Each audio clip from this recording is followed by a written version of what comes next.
Hi, it's Adam Freeman. This is Comic Industry Insiders, the weekly chat where I get to talk to some of the people behind the comic book industry and get to know what makes them tick and what you can learn for your business or career in comics. This week's a little bit different, though. I had the joy of being interviewed by the Comics PALS, a group of guys who are as interested in the comics themselves as they are the mechanics of the industry behind the comics. They have a really wonderful channel, both on YouTube, and I know they do some stuff on Patreon, so you absolutely should check them out. And they flipped the tables on me and did a quick interview. Quick. There was nothing quick about it. It was all of a Saturday morning. But we did talk about the comics industry, the challenges that we're all facing today. We talked about Prana and some of the work that we're doing. And we talked a lot about the bestseller list and the fan confidence rating and the mechanics behind that. And I had some really incredibly insightful questions about how all that works. So please check it out. And if you are just here to hear me talk to other people, tune in next week. There'll be another fantastic interview by somebody who knows a lot more than I do, I'm sure. All right. Thanks. Check it out. This week's episode is brought to you by our friends at Manage Comics. Are you tired of outdated, clunky software running your shop? Manage Comics is the modern solution for comic store owners who want a smarter, easier way to manage their shop. It's built on Shopify, the world's #1 e-commerce platform, with an integrated POS system. Manage Comics saves you time and makes more money by giving customers the power to manage their own subscriptions. Upgrade to a simpler system that works for you, not against you. And I'm going to go off script in here and say, I love Manage Comics. There are other solutions out there that are also really good, but there's a reason that we're so close to Brian Garside and work with him and his team. Manage Comics is a really wonderful tool for any comic shop owner. You should join their next webinar and see the difference for yourself. Visit managecomics.com/webinar today. And make sure you told them that we sent you. The comic book industry is in trouble, is what some people want you to believe. That is not necessarily what we think around here. What we think is that there are problems and there are solutions. And we have talked a lot about the problems over the last few weeks. We've talked about Diamond. We've talked about, the direct market confusion. We've talked about a lot of stuff. But today, we are going to be talking about the solutions that can lead to the comics industry thriving in 2025, 6, and beyond. And to help us have that conversation, we brought on industry insider, one of the good guys, one of the ones who is fighting the fight, an Eisner Award winner, someone who has ran comic book shops, someone who has worked with publishers, Bad Idea, Valiant, now runs Prana Direct Market Solutions. We have Adam Freeman. Adam, thank you so much for joining us. Oh my God. Wow. What an intro. My goodness. One of the good guys. You know what? I'm going to actually just poke back just a little bit, Sean. I think the comic industry actually is thriving very quietly. I will say that the thing about the comic book industry specific, I don't want to dive right in if you guys already have stuff ready to go, but the thing about especially the direct market, right? The comic book shops that sell comics that keep this whole thing running. The weird thing about them is that they have not really seen explosive growth. True.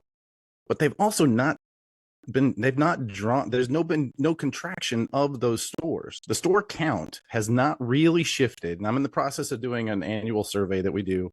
I can't speak to this year, but I will say that we have not seen a constriction or a growth in comic shops, the store count, plus or minus 4% in something like 20 years. Now, why is that remarkable? Look at brick and mortar bookstores, right? They had a massive contraction back in the 90s and 2000s, back when people started reading, digital books, right? We saw music stores, record stores just died off. They're beginning to come back, but like comic shops have never really shifted. And I will say our company, I know that we wanted to get into this a little bit, but our company tracks something that we call the fan confidence rating. We use a relationship that we have with a couple of different comic shop POS systems to see how fans are reacting to content.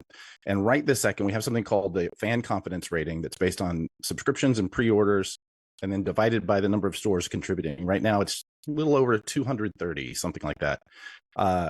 And what we've seen is we are at the highest peak. Well, last month we had a small dip, which always happens this time of year. But last month we were at the highest peak we've been for 2 years. So fans are coming into stores, and I'm getting reports of this from the comic shops themselves.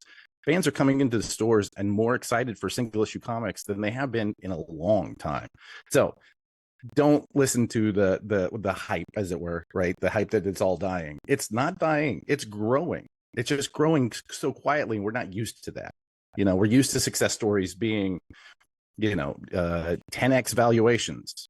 The truth of the matter is 10x valuations often lead to contractions that put a whole bunch of people out of work and out of business. I don't want, as somebody who supports the direct market, I don't want that. I want to see us continually incrementally grow year after year.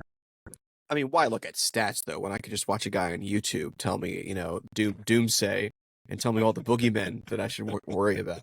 But yeah, no, that's exactly great news. Yeah, dude. Yeah. Go ahead. No, please go ahead, Sean. I was going to say everything that Adam just said is the reason why we wanted to have you on the show today, because I think we talk about tariffs, right? We talk about all these things, direct market. We talk about diamond, all these things that are going wrong, right? And there are pain points, sure, but that doesn't necessarily reflect what's happening on the ground level in stores with sales, because you're talking about an industry that's quote unquote dying, but then you're talking about 400K pre-orders for Battle Beast, and you're talking about 400 plus K for Batman 158, which is out next week. Like, that doesn't make sense to me. It doesn't. And the reason it doesn't is that we don't have good data. This is something that my company is working on actively. We're trying to put together something that will replace the sales data that we used to have, starting off with these comics, these POS stores. And it's a lot of work, and it's something that we're not yet paid for, so it's something we kind of do on the side. But the reason that we have room for that doom and gloom is there's a vacuum of information, right? And people are going to fill that with what will get them attention. What gets attention on the internet? What gets attention? It's been since the newspaper. If it bleeds, it leads, right? Yeah. Of course, that's what they're going to fill the gap with. Is it's all dying. And it's just not as sexy to say it's actually not dying. It's incrementally getting better every month. This is so hard to get people interested in that. Yeah, So. the language of small gains won is not exciting for individuals, but I think for us being so ingrained into it, and even for some of the audience who truly cares about the direction and the health of the market, I think it's super important to be able to get that information. And just from having anecdotal conversations with shops, these disparate POS systems, you have your book scan, which can do whatever, aggregate as much information as possible. But if you're not able to have a single unified system, then you're extrapolating so far. And you can extrapolate from 200 stores, sure, but there's 2,000, 3,000, 4,000 actually in the market that makes it difficult to be accurate at a certain point. Well, and that is in and of itself a really difficult problem, right? So Circana Bookscan wasn't really taken. Circana being the company that now owns them, they were called the MPD Group, and before that they were the Bookscan. Bookscan itself was not really adopted as a standard until it reached 85% of the market, right? Now, we are never going to get there. Now, the reason why is because, we're never going to get there. It's entirely possible we could get there. We could conceivably achieve 85% of the sales, right? 85% of the market, that 2,000 to 4,000. My company, we track about 4,800 worldwide, right? That's what we're looking at as far as the globe, comic shops of the globe. And then you get into what is a comic shop, right? I mean, sure. we all have a visualization of what that is, but the truth of the matter is that you could list yourself as selling comics on Google and never have comics in the store, right? You could have an account with Lunar and Diamond and never, I mean, just, you know, essentially order your own stuff if you really wanted to. So what is a comic shop? That's real difficult to define. So that said, are we ever going to get to 85% of that 4,800? Probably not. But I think we can get really close to 85% of the actual volume. So the old 80-20 rule applies for comic shops. Anybody who has seen account sales data for a publisher can tell you that somewhere between 15 and 20% of the stores that order your product order 80% of the volume, right? And it just makes sense, right? So for most publishers, you really only have to track 400 to 500 of them Sure. in total, right? Some of them, it's even just 200 to 300 you have to keep track of and build relationships with and feed promotional materials to. You need those kinds of things in order to grow. Do you need that relationship in order to grow? But you can't have a relationship for 4,800, and you don't even need to, because most of them, if they order it, I used to have this rule when we were talking about sales data that we had the median of 1. No matter how big we got at Valiant, whenever I would look at account sales data at a list of each account, what they're ordering, if I went to the very middle of that list, the median, the unit was always 1. Everybody down and below that had ordered 1 copy of whatever it was, right? And I'm sure that that's probably not the case for, let's say, Marvel and DC. My guess is it's probably the case for most Image, right? That median of 1 means nobody down below, half of that list is not useless, but like I'm only going to get through to that list by getting through to the consumer. If I'm reaching out to the consumer first, that's going to drive demand. That's going to bring those people up. So yeah. I don't think we need to get there, but I think we can get there. And I think that the data we are seeing is positive right now. And that's just overwhelmingly so. It's just really difficult to convince people to take 230 stores, as good as they are, seriously. So yeah. That's fascinating. And we're going to dive more into that in just a second. Absolute Overthinker with the $10 super chat. Thank you so much. That's a reminder to everybody that super chats are open. If you do want to share a message with us or with Adam, we would appreciate that. Absolute Overthinker says, one way we can fix the industry is by supporting folks that are positive and actually love comics and creators. Smash that like button and get the word out. Joining this community last year was clutch. Thank you so much, Overthinker. We really appreciate you, dude. Hey, Overthinker, also, after you're done watching this and you've watched everything on their list, I mean everything, go deep, you should also go and subscribe to Comic Industry Insiders podcast that I do weekly with a YouTube channel where we talk to people behind the scenes of the comic book industry and get to know the tips and tricks that make their career work and that you can bring to your own business or career in comics. So. We have people already talking about your channel and the Dan Didio interview you had. So we have some watchers already in here. That was Dan's Dan is such a character, man. That was such a fun interview. He's been talk about a powerhouse. Like he really shaped the comics industry while he was in that position at DC. Yeah, I loved that interview. Yeah.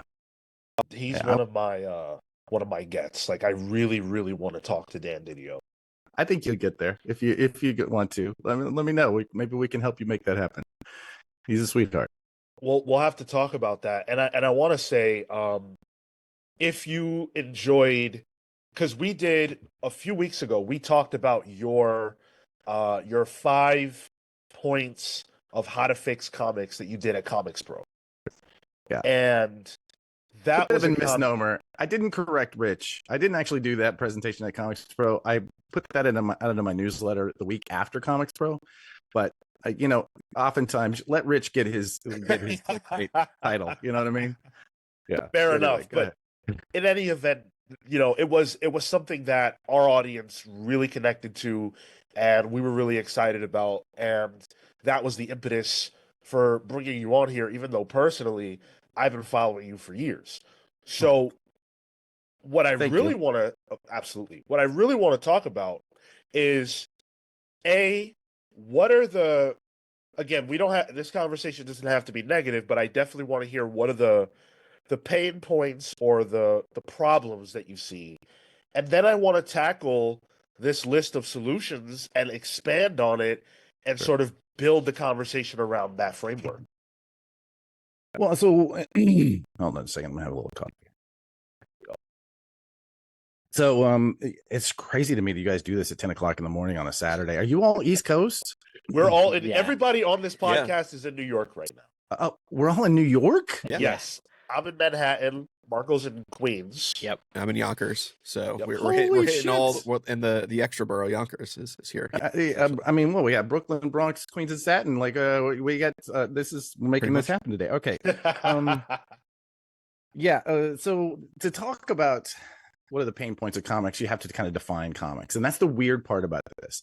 When we say that the YouTubers that you're talking about, or the people who are really loud talking about the death of comics, I believe they're being accurate. Actually, I don't believe that they're lying. I don't believe that they're telling us something that's not true. I think what they're saying is that their position in looking at comics says that it's dying, right? Because they have a very specific view. Right this second, we're seeing content win over collectability. That's something that's, has happened several times. It's in the shift, I always love to say nature abhors a straight line. There's always waves, right? So in those waves, we've got collectability and content, and what is driving consumer demand. For a long time, especially just right post-COVID, we had this massive collectibles boom, right? And we had these brands come up that really just focused on collectibles. Key Collectors, a perfect example of an app that is really good database. Nick, the guy who runs it, does an incredible amount of work keeping that database accurate. But it became so popular because people were looking for what to buy and sell, right? They weren't looking for what to read. They weren't deep diving into Swamp Thing to see which one is their next one, right? So we saw this become sort of the definition of comics, right? This was the narrative of comics for a while. And it was the same when I got started. I mean, I got started in comics retail in 93 and started working in a comic shop. And exactly the same time, it was about what can I buy this for this week and then sell it for next week, right? And then that died. And you want to talk about like a death. Like we went from something like 8,000 stores down to like 2,000 or 3,000 stores. It was a cut, right? And so when I talk about how this is not death, I've already been through death, and this ain't it. It's because we went through that in the 90s. So we see this narrative. This narrative has been, repeating over and over again. But in the same way that in the 90s we saw this incredible move towards we saw Image remake itself. We saw some independent books come out that like redefined how comics work. We changed the game because it was an opportunity for storytellers to get some attention and not just to create something that was hot, right? So I think we're going through that period right now, and we're also we're seeing Ultimate and Absolute and a few other titles that are kind of attached to that bring a new audience in and give them their version of comics. One of the things that happened to me this week was I was dealing with the same thing that you guys are dealing with, is how am I seeing so much success around me and people are telling me that it's dying? So I put out this call on social media where I said, basically, I think what it is that they're telling the truth and I'm telling the truth. They are just looking at a different part of the elephant, right? The old story about the 4 blind men looking at an elephant. The first one says, well, it's a rope and it's got a little tassel at the end. He was right. The second one says, well, no, it's not. It's like sails from a sailboat. Well, he was right. It was the ears. The third one says, no, it's like a column that's made of concrete that just holds this massive thing up. He was right. It was the legs. And then the last guy is like, no, are you kidding me? This thing is a snake, right? It just moves wherever it wants. It's got a hand at the end. He's looking at the trunk, but none of them sees the whole elephant, right? So because none of them can take it in, none of them recognizes that the rest of them are all telling the truth. So the guys that you hear are saying that this is the death. they're telling the truth. So we have to define what comics is in order to define the weak points. I promise you, I thought you thought I was digressing away from your question, and I found it. We have to define what it is. Is it the direct market? Is it these stores? Is it eBay sales? Is it, I don't know, is it I get a daily text almost from Bird City, who do these exclusives. I love the fact that they're using text to market to me. Is it those exclusive covers? Is that what comics is? Or is it kid lit, right? Is it Korean romance? Like, what is comics? It's all of those things now. And webtoons and more, right? It is like there's syndicated cartoon, comic strips, still a viable business, right? What is comics? I have my definition of the thing I work on every day, but it would be I don't know, a little too egotistical to say, well, that's all comics is. When that's suffering, all of it is suffering. I don't necessarily believe that. So, but we could talk about the pain points, because I did realize I didn't actually answer your question. Well, I guess that's a good place to establish, when we're having this conversation, when we say comics, what I'm talking about, and what I would love for us to talk about here today, is the comic book industry. So that Sure. is essentially the triumvirate that exists between publisher, distributor, and store, Yeah. comic book shop. Well, That thank God, because that triumvirate. I can talk to about. The rest of that, Yes. I cannot talk about. That I can talk about. I think anybody who talks about anything outside of that and says comics are dying is nuts, because you have Dogman, which is taking over the planet Earth. Yeah. You have a lot of really successful young adult stuff. You have webtoons, like you said, mangas, comics, all that stuff is doing gangbusters. The industry of comics, especially, if you're talking about North America, that's the subject. Okay. Yeah, no, I'm with you, and that's what obsesses me, and that's what I spend 90% of my work days focused on.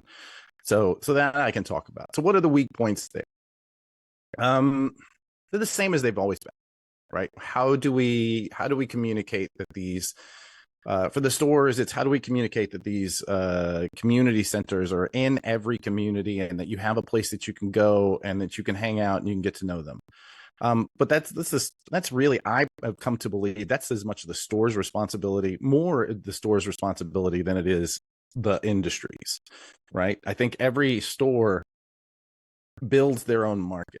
One of the things I've seen over and over again when I look at sales data in particular neighborhoods or in particular cities is when a store goes under, maybe the owner dies, or something that causes it to go under before you normally think like they would be done, right? There's an industry drop and they like, fuck this, I'm out. I'm sorry, can I curse on this podcast? Oh, yeah. Okay, good. Okay. Yeah. So when we see a shop go away, we don't see an increase we do see some increase in the sales of the stores around them, but not 100% is not accounted for. Neither is the sales that go to digital, right? That doesn't really shift in a way that tells you, or digital or mail order. It doesn't really tell you that they are, it tells you that those sales have just gone away, right? They're just not there anymore. And what that says to me is that for those fans that went away, it is as much about the experience. It was more about the experience of going to the comic shop than it was about the comics themselves, right? And we've all had that, right? I mean, the reason that we love comic shops is we all have that emotional connection to going in once a week, and you hang out with your friends, and you know them better than you know your family, and right, and they know you, and when you're down, they bring you up, and when they're down, you bring them up, and all of that, like you are part of a community in that space. So for the comic shops, it's the same as it ever was. They need new audiences. Now we're seeing that. One of the things I loved about this particular week was when I put out this idea about the elephant, about the blind man and the elephant, I had many stores reach out to me and say, I'm selling more new comics right now than I have since I opened the store 15 years ago. Right? That was an actual thing that was said. when I have one guy tell me that he has more high schoolers coming in after school to pick up comics than ever before, right? That's huge. That is so huge, because we worried that we were never going to get that generation back, right? So for them, we're seeing it. For publishers, I think that, I mean, you can see that long list that I gave that Rich ran. It was, I think that there's many things. This is what I think about the most, is how we do grow publishers, because I'm obsessed with, how these people who want to become publishers and even starting from scratch, what are the tools they need? And that's one of the things that I spend my day like thinking about. And what tools can I give? I'm talking to the biggest publishers in the industry, reaching out to me saying, we need you to present this because we need you to create this because we need a third party, somebody who's not a distributor, not a publisher, right? And so I'm able to do that. But really, it's these small guys that I love, right? These real estate agents and dentists and people who've always loved comics and went off and found a career and then said, I want to go back and do it. I want to make comics. I love those guys. So I'm always trying to build for them. And so I gave what that list was if you were looking at comics right now as a side hustle that you want to be your full-time job, or if you're working in a publisher that's already established, what are the things that you can be doing right now to look at this content heavy time that we're in? How do you adjust the things that have kept the doors open, and how are the best practices that you've had for the last one that are not working anymore? What are the changes that you can make? And that's what that list really was. So we really addressed it. Distribution, man, these guys are going to fight. We're about to go into a knife fight. And I can say this, knowing who the players are, who their personalities are, and having gotten to know many of them as good friends, I can tell you they are coming in for bear. They are ready to fight it out. Now, will we end up with another Diamond with a monopoly? It doesn't seem likely, at least not in the next couple years, maybe 5-10 years down the road. But those guys, I mean, they're fighting over this really beautiful ecosystem where we have these comic shops that keep us all going. Like those people, I don't even pretend to tell them what they need, except right now one of the things that we're trying to put together is a way for those lawyers and real estate agencies, lawyers and real estate agents and dentists, like we're trying to find a path for them to market.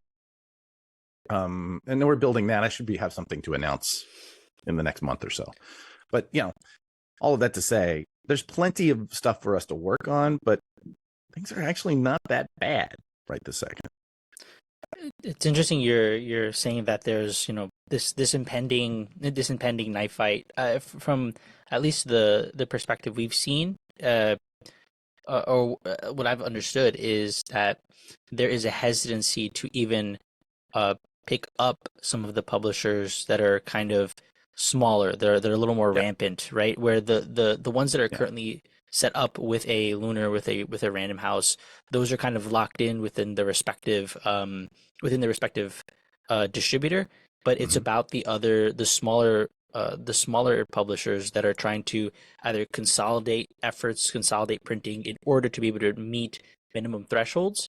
But to hear you say that they're looking to pick up, I guess is a double-edged sword in that it's positive because they are going to lean into the smaller publisher and they're going to try to pick those back up. But if the fight is about volume, then my worry is, there is a volume problem in general with publishing comics.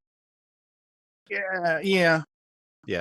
Listen, we can dig into the specifics of what that fight's going to look like. We can all day. And I do think that you're right about one thing. There is going to be the path to market is getting a lot harder if you are one of those smaller publishers, right? There's no way around that. There's a physical limit to the warehousing space of, let's just call them Lunar and Universal. Random House doesn't care about the small publishers. They want to focus in on the big guys and just take care of them. That's kind of who they are in other parts of the publishing industry, and that's who they're going to be here.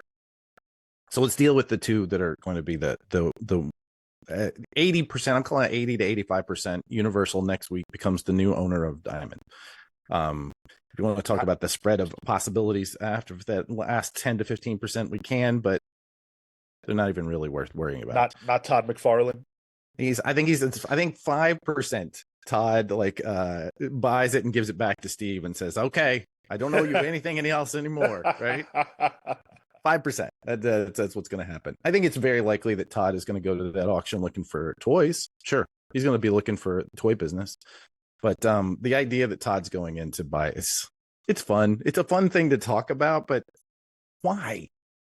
Why would he? The man has like 3 super successful businesses already. Why would he want this one that's so difficult to like just shave a 0.25% of margin out of every month? Anyway, Adam, I have it. I have the documentation. I'm gonna try to make it. I'm gonna try to make it to that auction. I'm gonna put in my $10, and then hey, we'll see if I make it. You know, can I come with you? I'm looking for somebody to go with. I would really want to go to this auction just to see how this shit goes down because I'm interested. I was thinking about going too. Wait, where is it? It's in Manhattan. Yeah. Oh, interesting. Tuesday. It's definitely this week. I think it's Tuesday or Wednesday. I'll find out right now. All right. I tell you what, if you do it, we should all just go and we'll sneak in some video. I'm for it, man. I'll cancel everything else on my plate just to go to watch. I mean, I will tell you, like I've heard stories about these. There was a big fight about this for the Valiant thing, and it's a real big part of the lore. If you that wave of Valiant that I was in, was the fight over the rights during these the bankruptcy auction. And so the chances, because of that, of having heard those stories, this is my only connection to how these things go down. But my understanding is we're most likely just going to get there and see a bunch of lawyers, right? We're not going to see like Nick Barucci going in and flashing, shit. That's not going to happen. We're not going to see Todd like roll in, 6 deep. He's not going to do that. He's just going to send a lawyer. Right. So, but maybe, who knows? It could be fun just to see who shows, right? Steve, maybe we see Steve. Maybe we see Steve. Maybe he shows up. I'll take a picture with Steve. I wouldn't put it past Todd though. Like, on his baseball cap. Exactly. So yeah, what were we saying? I think that so Universal and Lunar, they're going to be fighting it out, and for both of them, it's about real estate, right? It's just about square footage. How do you maximize square footage? Universal's plan is to work in the Alliance warehouses, right? There's like I think 4 or 5 of them. I've never been to any one of them, but the difference between the Alliance warehouses and Olive Branch, the big warehouse that Diamond put into Olive Branch, Mississippi, is just like they had so much space that if you sent them a comic book, which is such a dumb thing to distribute, right? It's just a pamphlet that you so delicate. You have to treat it like a baby bird in order to make sure that it shows up on the other side. And how much do you get paid for handling that baby bird? 15 cents, 20 cents. Why would you want to do this? But they did. They created this massive warehouse where anybody who wanted, like, sure. It doesn't, I mean, at this point, it doesn't make any sense to say no. So anybody who wanted a path to market could have it. That's not true anymore, right? Now we've got the Alliance warehouses that are really designed for gaming, and they're going to push in some comics. We've got the Lunar, who has, I mean, they were DCBS. I've been to the warehouse that they're, it was the last trip that I took pre-COVID, right? I went there. I went to LA and I went to Fort Wayne and then went to C2E2. And so I was at that warehouse, and that was when I realized, this is the place. At the time, we were actually going to distribute directly from DCBS. But all of that to say, they have a limit to how much they can bring in. There's a limit to the number of vendors that they can service, right? There's a limit to the number of brand managers they can hire to come into their offices. They have really hard limits. And so where does that leave you if you are that lawyer, that dentist, right, who really wants to make comics? Or like let's say you're the next Jeff Smith, right? Everybody talks about next bone. Where's the next bone come from? I think that there's a difference between launching a title now than there was when Jeff was launching Bone. And that difference is that you have so much access that he didn't have, right? You've got Kickstarter, you've got any number of different crowdfunding platforms. You have conventions. Yes, he also had those conventions, but they're a completely different animal now.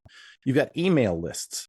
When Jeff started, Bone, if you wanted a mailing list, he legitimately had to mail you shit. He had to put a stamp on an envelope, right?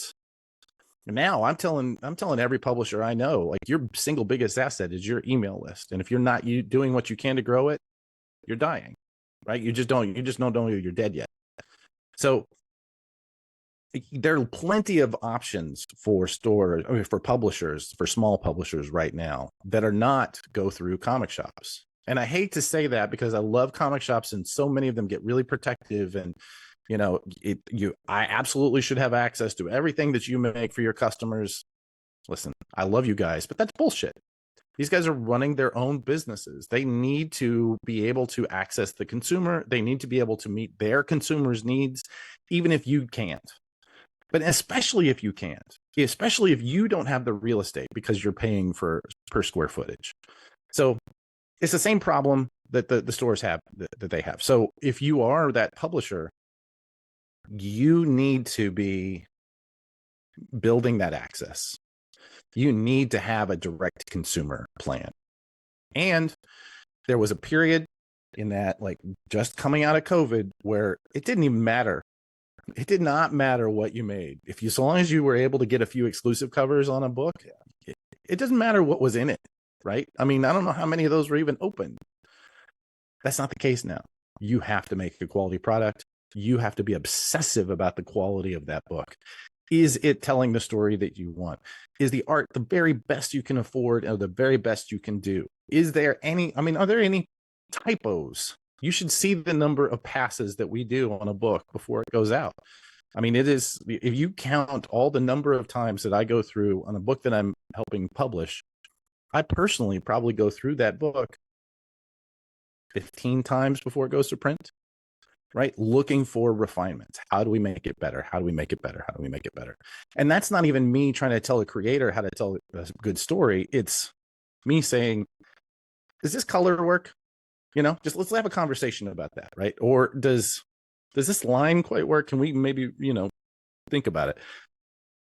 That's a conversation you need to be having, and you need to be obsessive about that level of quality, because we can no longer just slap an exclusive cover on something and know that it'll sell. So there are things you can do.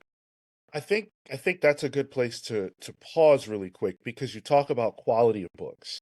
Sure. And in my opinion, and I think I speak for the other pals, like, the quality of comics right now today is, in my opinion, at least as high as it's been in the last decade. Amen. And it has to be. And it has to be. And Yeah. you can feel it, and you can feel the excitement around that when you look at sales figures, what we have available. A lot of that is, but when you look at what we have available and you hear the conversations that people are having on the ground level, it does feel like, wait a second, you've got the Energon universe, which is popping off. You've got Absolute and Ultimate, which are doing gangbusters, but then you also have indie comics, non-IP work that's really great right now. Yeah. So the fact that we have all these great books, do you feel like there is or there will be a direct correlation between high quality comics and higher sales? Oh, 1000%. I cannot agree with that more. When we see a loss of quality, when we take our foot off the gas of what is a quality book, that's when when things start to dwindle, right? That's when we're in the danger zone. When you are pushing so hard. Let's look back historically. Let's look at Image, right? The Image founders, they get together, they make this incredible idea of, we're going to go and we're going to band together and we're going to consolidate all of the work that has to be done to publish, and we're going to put out our own books, right? And we're going to own them 100%. Hugely, massively, monumentally successful, right? We today in publishing have zero idea of what that kind of money must have felt like. if you weren't involved in it. But that's just it. These were young guys for the most part. You know, Valentino was a straight up grown up during that period, but like the rest of them were just these like young bucks who were suddenly had millions of dollars in their pocket. Like no idea what to do. I used to work for Mark Silvestri, and he would talk about like they would just go to conventions and fly home, and you know they would just upgrade at the last minute to first class and be counting stacks of $100 bills like this, right? So they had all of this money coming in, but it was just every time they put out a new book, a new single issue, it was $250,000 in their pocket. So why would they slow that train down? Right? If you're Todd, if you're Rob, why do number 2? Number 1s are always going to make you money. So just put that shit out, right? But so what we saw was a decrease in quality, not just from the Image founders. We saw it elsewhere too. We saw people like really having to rush to market because there's an opportunity to make money right now. And, you know, we're in business. We got to go make money when you have to strike when that iron is hot. And so what did we see?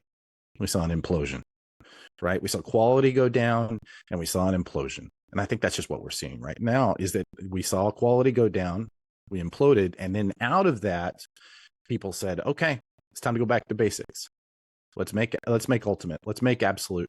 Let's do a fucking, you know, Marvel versus DC. Let's do all the things. Let's put it all on the field because it's time to pull this back because we can no longer use the gimmicks. Although I had to say, as a lover of gimmicks, the fact that they're putting those little sound chips in the reprints for the Energon books, come on, how fucking cool is that? Yes, I heard that. Yep. You see? Oh, I haven't seen that yet. I'm so ready for that. I'm gonna have every single one of those.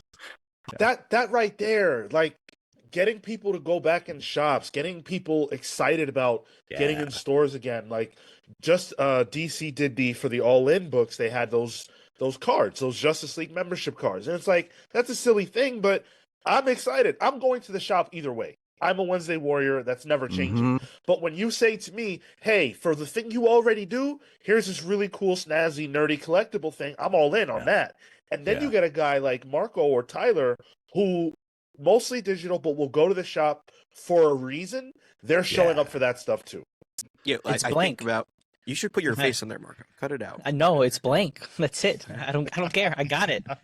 I wanted to pick up books. But what it reminds me of is like when I was picking up comics in my heyday of like high school, when I was picking up, you know, they would give me tattoos or they give me lantern rings back during Jeff Johns' Green Lantern. Yes. Oh, That's yeah. You what were brought one of me to those the shop. kids. I sold so many rings. I was like a fucking jeweler for a few years there. I looked like Comics retailer. like Hal with the rings on his fingers. You had all the bling. You had all that plastic bling in every color. Oh yeah. Yeah. I was telling before we got started, I'm obsessed with POP, like the stuff that publishers make to sell books. So I have this mobile. That was the word I was looking for earlier. This mobile that hung from shop ceilings for Image, and this light up sign for when they first put out the trade paperbacks for Watchmen and Dark Knight Returns back in the 80s. Anyway, I'm obsessed with this stuff. This is I mean, you know, I love that shit because what it says is as a publisher, I'm getting involved in the culture that you're building at the store. And I can see it as so valuable that I'm going to invest. I'm going to put my own money into building that environment for these fans. I love that. It's just, it's the juice that gets me going. And that's when we see it, when the stuff is good, then you can't overspend, right? When the books are as good as they are right now, you cannot overspend on getting in front of consumers because you know that if they grab the book, they're going to come back next week. And that's the brilliance. That right there is the value prop of the comic book shop, right? It's that weekly thing. It's that weekly like obsession of showing up every single Wednesday because you're excited about how good the books are. You're excited to talk about them. You're excited to come hang out with your friends after a stressful middle of the week, and you go and you hang out at the shop and you talk about the new books, or you get so excited that you leave the shop and you go sit in your car and you read them. That's not for us New Yorkers, but you know, we read them on the side. On the train. Yeah, exactly. you get so excited you have to read them before you get home. That's the shit, man. That's why comic shops work. It's why they're not going away. When all of other brick and mortar should have died, they did not because of that. That's it. And I think to that also, that habitualization, like the reason I go into the office on a Wednesday is because if I'm not staying late, I can go pick up some books, and like Yeah. that was this past week, and then I sit there reading, Absolute Flash #1 on the train. The guy next to me looking in, he's like, taking little peeks here and there. I'm like that shit's You cool. can read over my shoulder. That's Yeah, cool. it's fine. Yeah, That was awkward when I was reading Saga on the train once. That's that's its own just give me thing. a page I'm on there. Yeah. Dude, you got to own that. You got to own that. Oh yeah. No, I'm the guy. I stayed. I'm that guy. I stayed true. So, if you are just joining us, we are sitting down chatting with Adam Freeman. Adam Freeman has a YouTube channel called Prana Direct Market Solutions. Prana Direct Market Solutions is Adam's company that is looking at the direct market, looking at where we're at, and offering ways to amplify, offering ways to thrive on every level. Check out the YouTube channel. Great interviews. Thank you guys for listening. 90 plus of you here with us right now. Make sure you smash that like button if you are enjoying the conversation. We've got some super chats we're going to get to right now, and we're going to keep the conversation going with Adam. First up from Dakota X, Spiral Storm, of course, with the $5. Valiant was always my favorite indie comic company. Best indie superheroes in the industry. Goddamn right. You goddamn right. I remember some Let of him my know. early comic book podcasting. I was gushing about Secret Weapons. Loved that book. Wasn't that was so beautiful, that book. So good. Oh Yeah. man, we had so much fun promoting that book too. Oh, I love that. I would love to hear some of those. You have those archives That might be in a somewhere? hard drive somewhere or a SoundCloud that's Oh. currently not being paid for. That Come that'll be on, somewhere. man. We gotta see it. Yeah, no, I had such a good time. I started off at Valiant. Legitimately, my first gig for them was freelance, part-time, not even part-time. It was really a full-time job. I was calling every comic shop in the 2 years before we launched. And when I say every comic shop, I'm saying I personally spoke to on the phone. I want to say it was like 1,500 different stores. And then like email and contact and all of that for the rest, as many as we could. Just So- calling, dude. Damn right, man. Jeez. I know. It's real. But you want to talk about an exercise that will give you an understanding of what the industry feels like and what it is. I cannot recommend that enough, especially now when it's at your fingertips. It's really simple to go in and go into Google Maps and just say, I'm actually in the process of doing this. So I'm building a map of all the comic shops of this year. And it's just something I'm doing instead of playing video games on my phone. I just pull up Google Maps and I say comic shops Arkansas, and I go through and identify every comic shop in Arkansas and I add them to this layer, right? So it's just, I don't know. Like I said, I'm a little obsessed with the comic shops. But You tickled my brain with that right now. That I have that for all of New York City, all of the upstate, almost like Hudson River Valley, and then, I'm doing a little bit on the West Coast, in the LA and San Diego area, of just like pinpointing different shops, and then to the point of like going to meet these different shops, shake hands, say what's up. Huge shout out to Aaron from Now or Never Comics in San Diego. Really good guy. And such a cool. I loved that shop. It was such a surprise to me to be at a shop basically in downtown San Diego, and very nice. Such a great the store design was really nice. He had really great selection. I loved chatting with him. It was a great shop. Big shout out there. My upcoming newsletter will be the exact what you said, just the layout, the conversation I had with him, why these things I feel like worked for the sake of the shop. So for anybody, stay tuned on Patreon. Awesome. Wow, I'm gonna have to. I want to have to subscribe because I definitely want to see that. But actually, if you don't mind me plugging, I'm just starting my own. We have a newsletter called Prana DM. Prana monthly. We had a monthly newsletter where we would drop a bunch of data, and basically just talk about a bunch of stuff. We're since changing that I think next week is going to be our first one. I'm calling it the Piranha Bullet. It'll be out weekly instead of monthly. And it's just basically, if you are interested in the comics industry, but you're busy, because most people who work in the comics industry work way too many hours for way too little money. The goal is just to give you one spot at the end of the week where you can go, yeah. Okay, got it all. Right. It's just something you can skim, and if you want to dig a little deeper, you can. And there's going to be some data there that I'm dropping in, like this fan confidence. I'm going to be able to give a fan confidence ranking of pre-orders. Right. So in single issue comics that are coming up, who is winning of the pre-order race this week. Right. That's what I'm hopeful to be able to build. Anyway, all this to say, go to piranhadm.com and so hit subscribe. It's free. It's not a Patreon. I have not yet learned how to monetize. These guys are teaching me. So, but you should feel free. Please do sign up. But yeah, I love comic shops. That's just it. They're just these incredible little anachronistic things that shouldn't exist. But God bless them, man. They make the world better. I completely agree. And you know who else makes the world better? Atomic Hound. Atomic Hound with the $10 says, "Hey Adam, longtime reader and can recall DC in particular publishing some titles 9 times a year in the 1970s. Would you be in favor of that instead of just generating fill-in issues to meet the monthly grind?" So essentially, do we need to hit that monthly marker, or should books be comfortable spreading it out a little more, not necessarily 12 issues a year? That's a really great question. I think at the end of the day, it's you have to understand the business realities of running a publisher, right? So what are anybody who is running a publisher who has people on salary, meaning they've got marketing people, they've got editorial, right? They have got even business managers. They've got somebody who's making sure they file the proper paperwork with the state and local governments. Anybody who has a staff, anybody who has a masthead, right, with more than 1 or 2 names on it, they got to pay those people, right? And you have to pay those people whether you're inspired or not.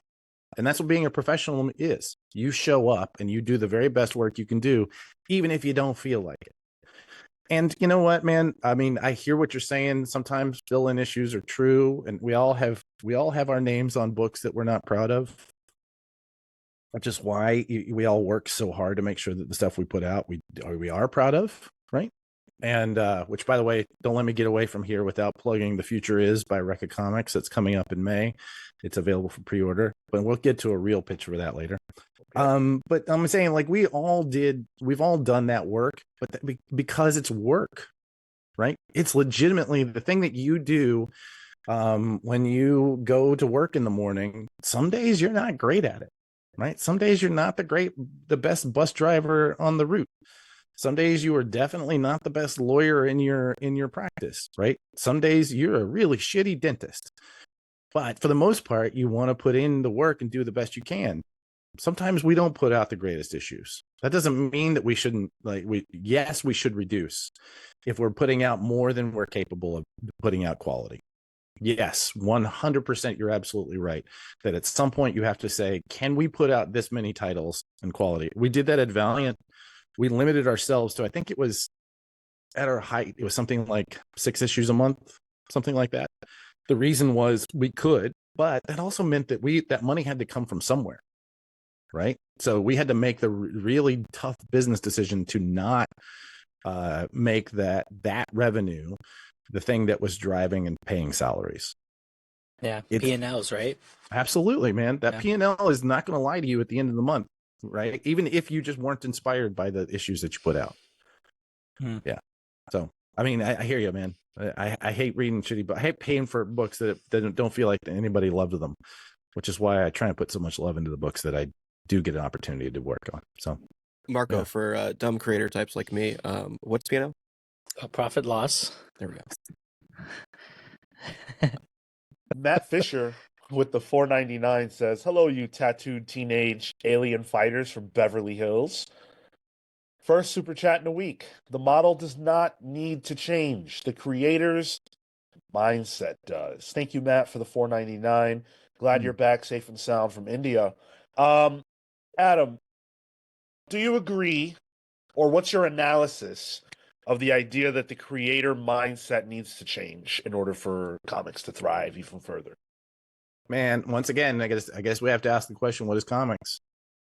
Right, because there's plenty of. I've got right here. One of my favorite things I picked up at. I think I picked this up at Mocha last year.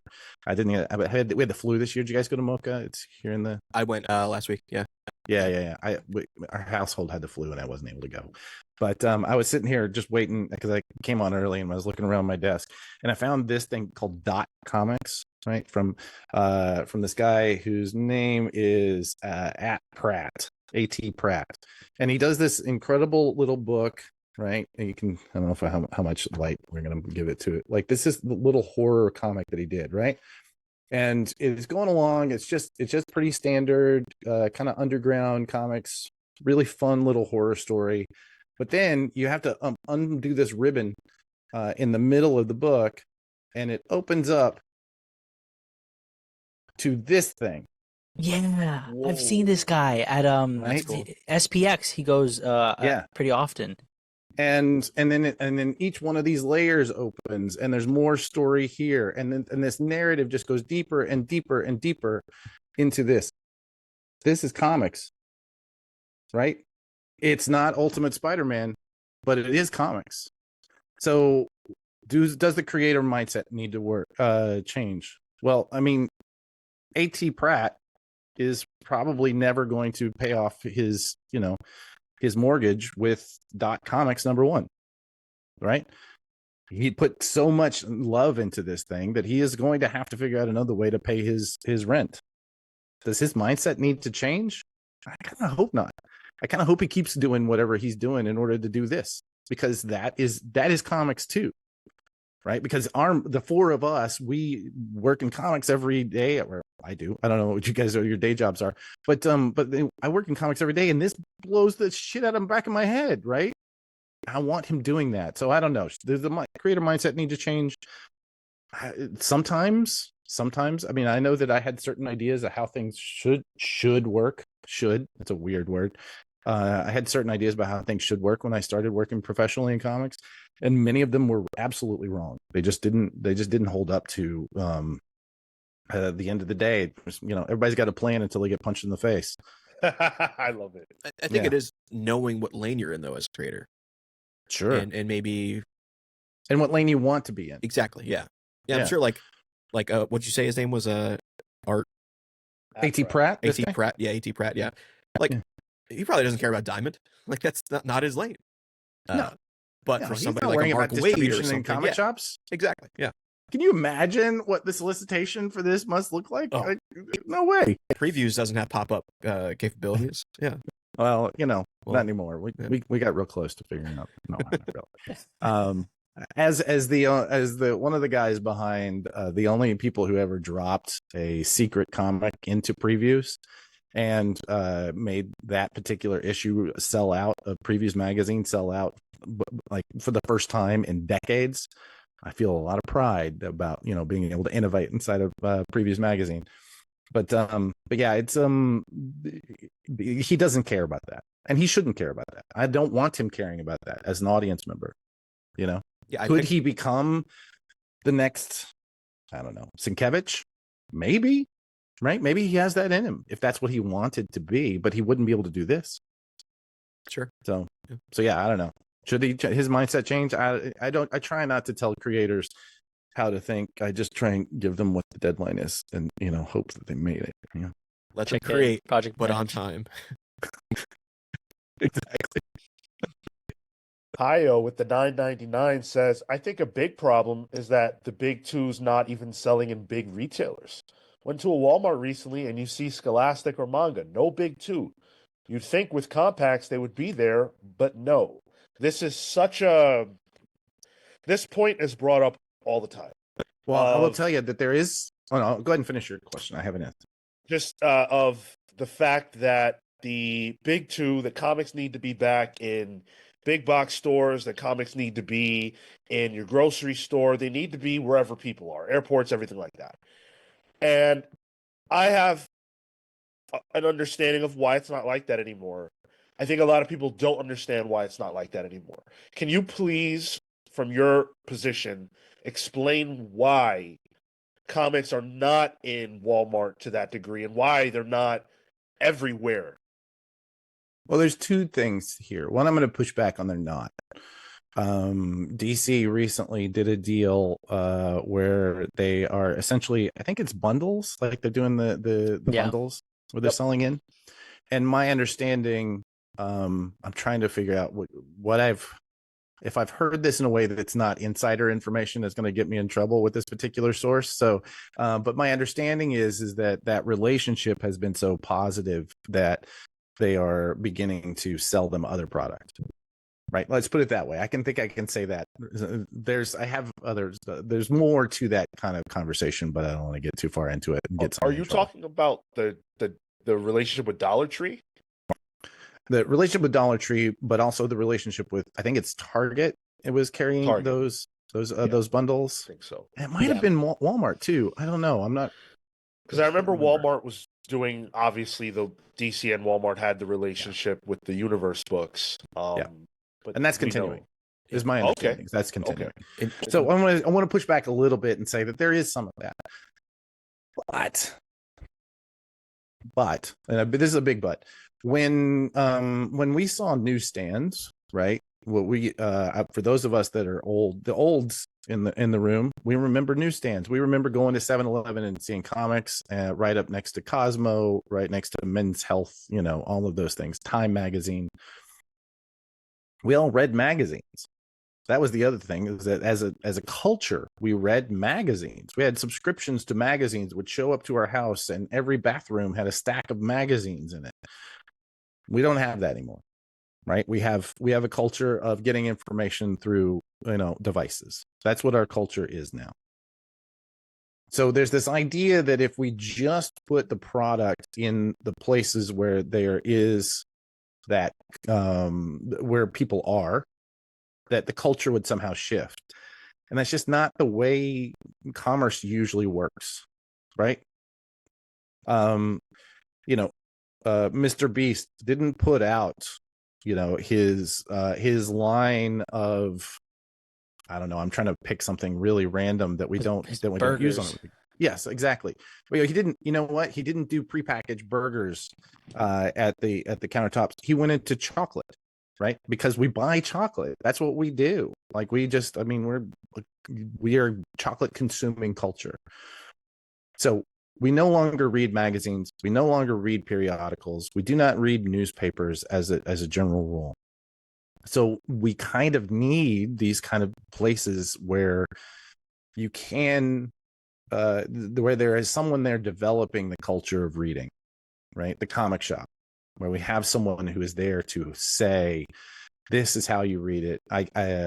Yes, it's going to come in monthly. And yes, I will hold it for you so it won't sell out. So you can come in and you talk to me and you have a relationship with me and you pick it up.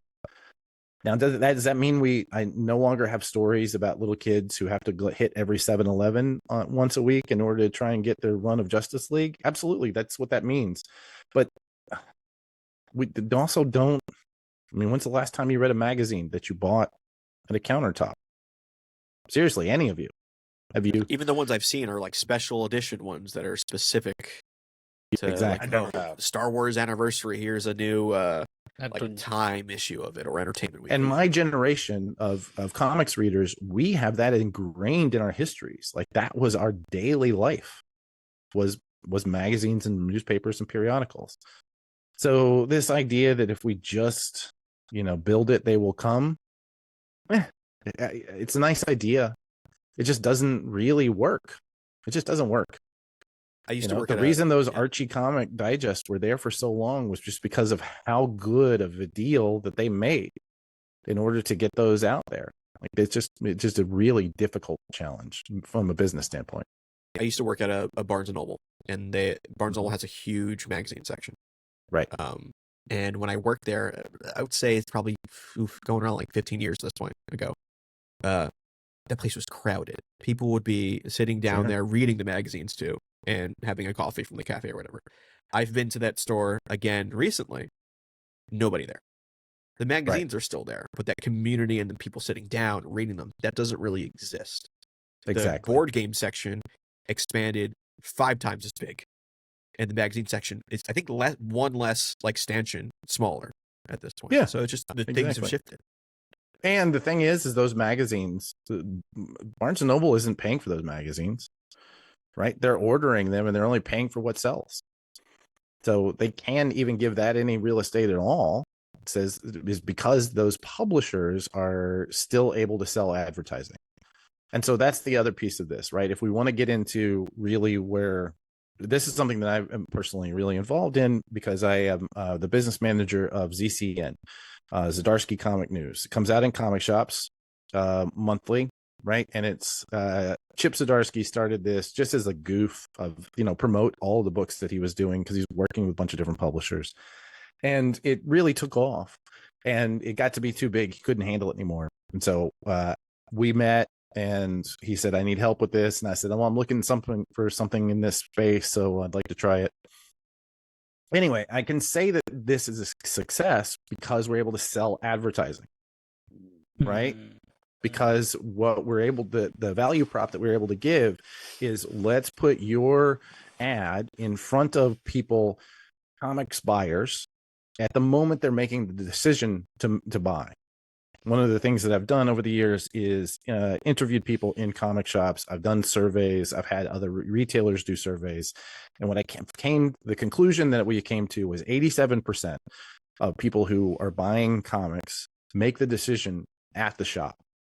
They don't listen to podcasts. I'm sorry, guys.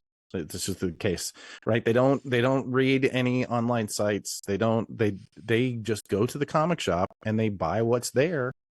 And they talk to the guy behind the counter and they say, what's good? And that girl that they're obsessed with who works the counter, she says, you should buy this. And they say, okay, and that's how they make that decision. Exactly.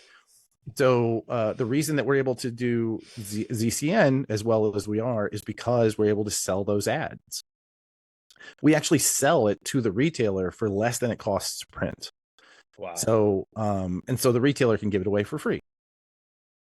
All of that to say, there is how difficult it is for me to sell ads in this space, right? Time and place right now. Like there was a time, all of those magazines that you're talking about at Barnes and Noble did not pay for them to put them on the shelves. The publishers paid, for many cases, paid for the spot that they're in. And in fact, in Barnes and Noble, anytime you see books on an end cap, the publisher paid to put those books on that end cap, right? But the reason the magazines worked was because they were 65% ads. The articles were there to keep the ads from bumping together, right? That's like the whole point of that was just an advertising engine, and we don't have that culture anymore. We spend our ad spends for the most part marketing people on online ads, right? Because you can see a direct sale coming out of that, or you can see some direct feedback. Getting direct feedback from a print ad is a challenge that we're working on a regular basis with our advertisers, but it's a challenge. It's no longer as simple as it once was. And I gotta imagine part of the challenge is that online ads are so specific to whose phone is you're targeting. You can target so minuscule. Like I have a cousin who was like targeting men 25 to 35s for a speed dating event, which you could do for like just a tiny area. You can't do that in print. And I think that's why in print comics, all the ads are for Marvel Comics as Marvel Comics ads. Yeah. Well, but it's really interesting. It's fun that you talk about this. It's something that I really enjoy talking about. So as a result, I see it a lot. We're seeing things where marketers are beginning to understand print advertising can be really local, right? So newspapers can be hyper local. You can put ads into spaces. There's a huge marketer. I won't say his name because at some point I'm going to be announcing him as a client because he's going to come into the comic space. But he's this massive marketer, makes ads for Super Bowl ads, right? For different clients. He's making his own line of comics. So as a result, I've been talking to them. And one of the things they're doing is doing newspaper ads again. Why? Because we know that we're selling to somebody who is literate and we can know exactly where they live.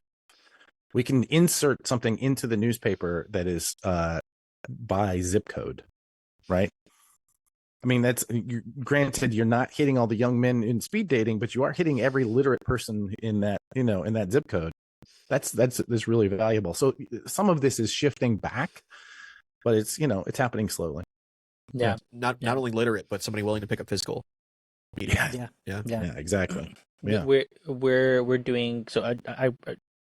We're trying to lean into more like traditional media because yes, you have you can attribute all of your performance, but in order for you to get like mass reach, you're not going to be able to measure it. Fine, you have to swallow that, but you have to be able to hit people in large chunks. And you're right, you can hyper target based off of zip code, but you can even cross reference that with people's household income, with their individual commute, because you can track people their locations through everything. So you can start to make these associations where you can say, hey, actually, this singular zip code out of all of these have a higher propensity for XYZ, and from there be able to deliver. There's a Walgreens that is closed. Oh no, Walgreens that's closing by me. The local pharmacy took out just like little flyers and spread them all out into the mail saying, hey, this place is closing, we're still open, go check us out. It literally in our neighborhood with maybe a 10-block radius. And junk mail. Yeah. The other thing that you kids don't understand these days is junk mail. I hate it. Every single day you had like a ream of paper in your mailbox of junk mail.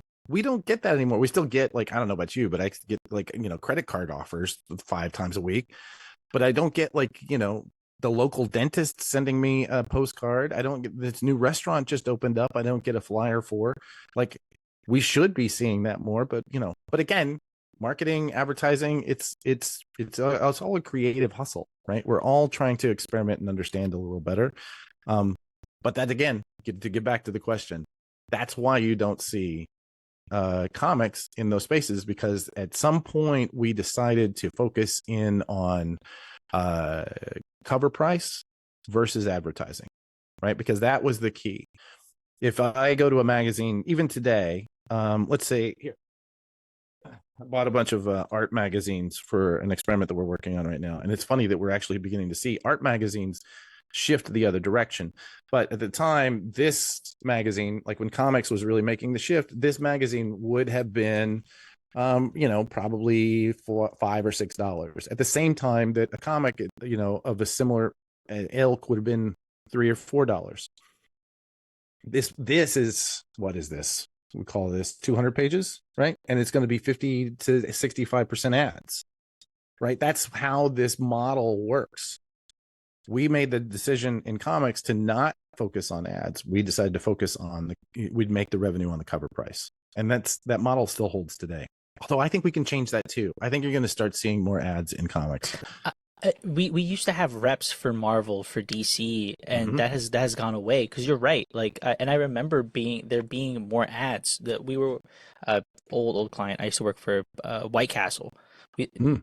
Comic book readers love fast food. That just makes sense. Like, and we can target based on zip within a certain proximity to a White Castle.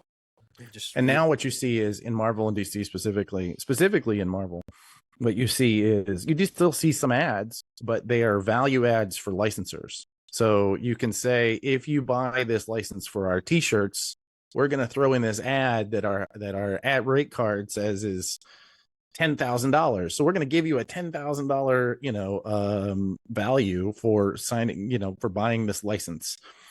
It's not 10,000. They can't sell that for 10 grand, but it's still, but actually previews, we talked about Previews magazine. Diamond loved playing that game as well. The number of publishers who I talked to say, I had $60,000 annually in media. You didn't have 60. They couldn't sell that value for $60,000. It's just how that business works. Do you think that so obviously tariffs, the impending just cover price increase, do you think that then the introduction of advertising will be a way to combat the costs, like to offset any price increases in the short term, and ideally in the long term too? I hope so. And you know what? Let's deal with tariffs. I don't know. We haven't had that question yet. I can tell you that right now I'm not as worried about tariffs as I surely was going into this year.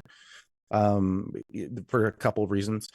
One, there's some new printers on the scene, and everybody's competing for the same, value. So we're seeing the Canadian printers. We're seeing them really compete for pricing in a way that I didn't expect, and we're seeing these new U.S. printers kind of enter the market. They tend to be like magazine printers.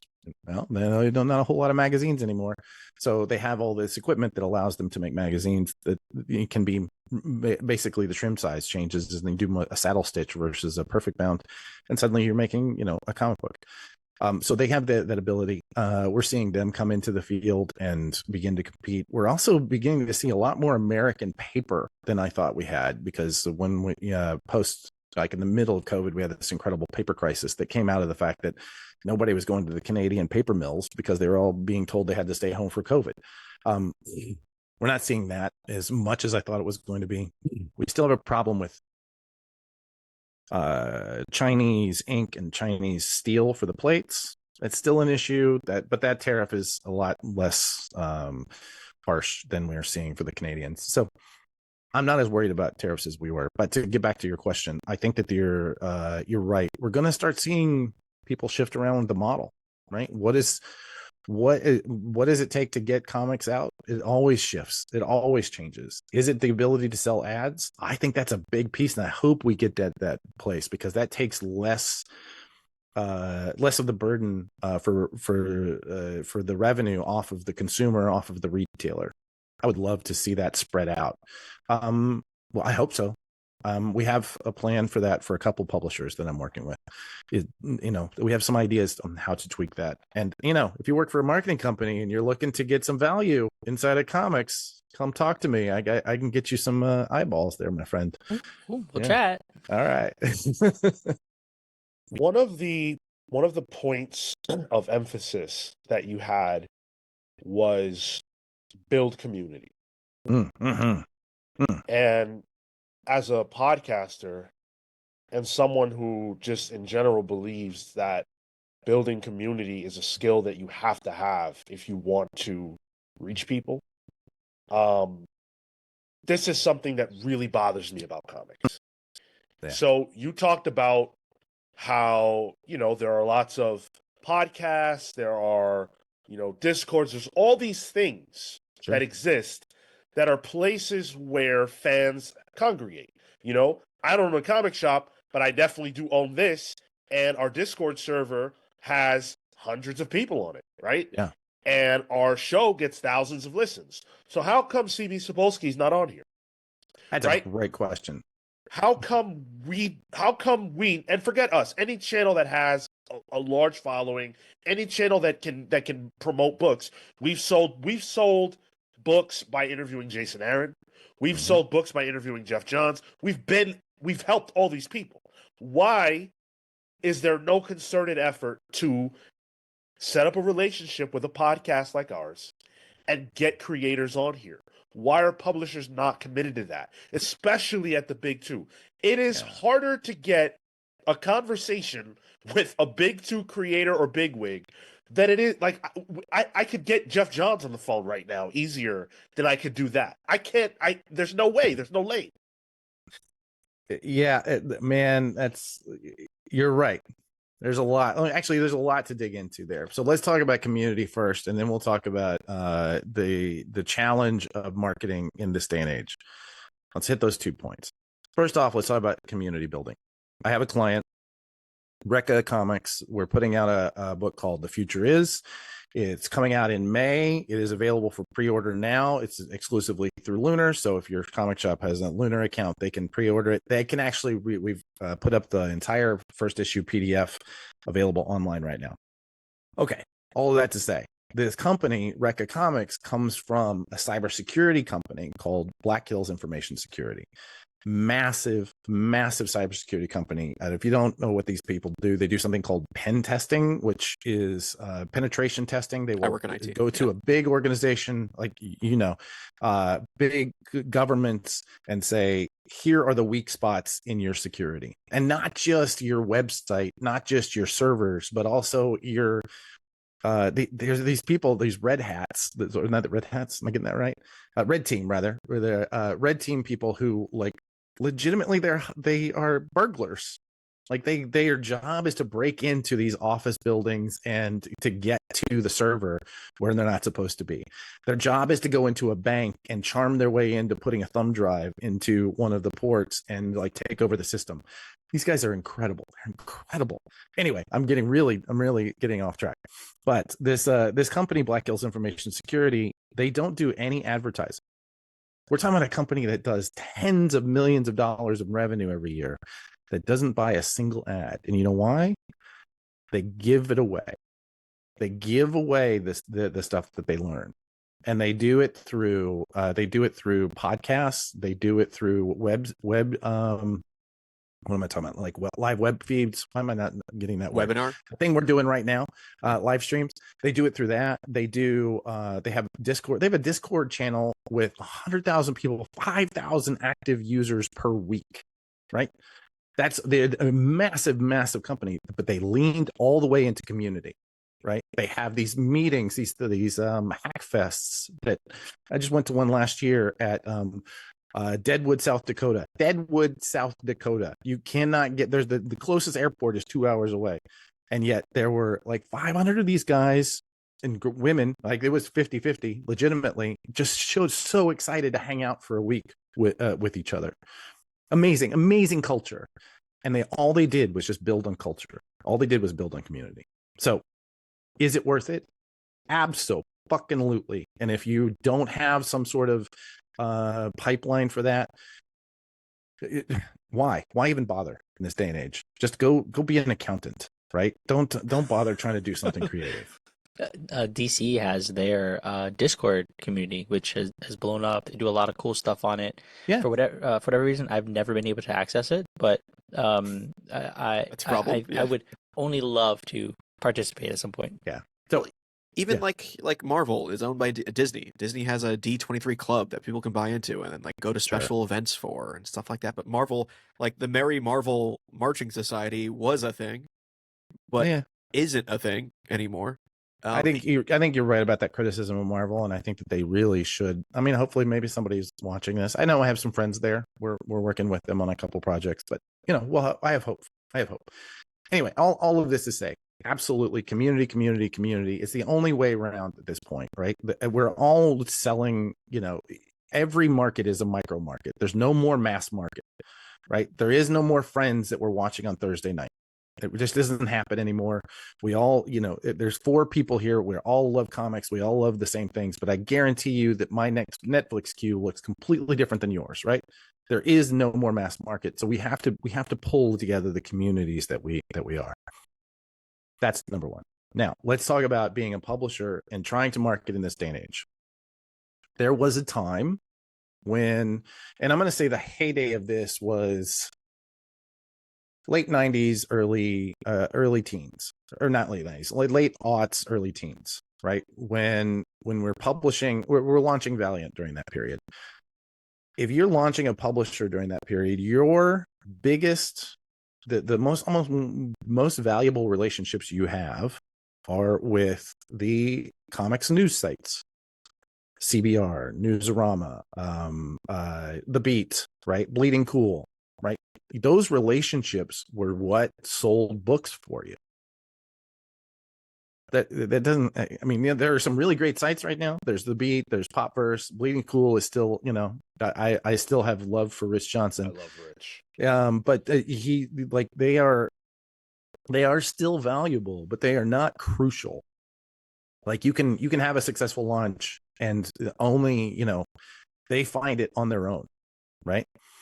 So what I'm saying about this is we don't have that ability to get an exclusive announcement and have it actually have impact anymore. We don't have that press list that you cultivate over the years. And if you just put out a properly written press release, you're going to get coverage. We don't have that anymore.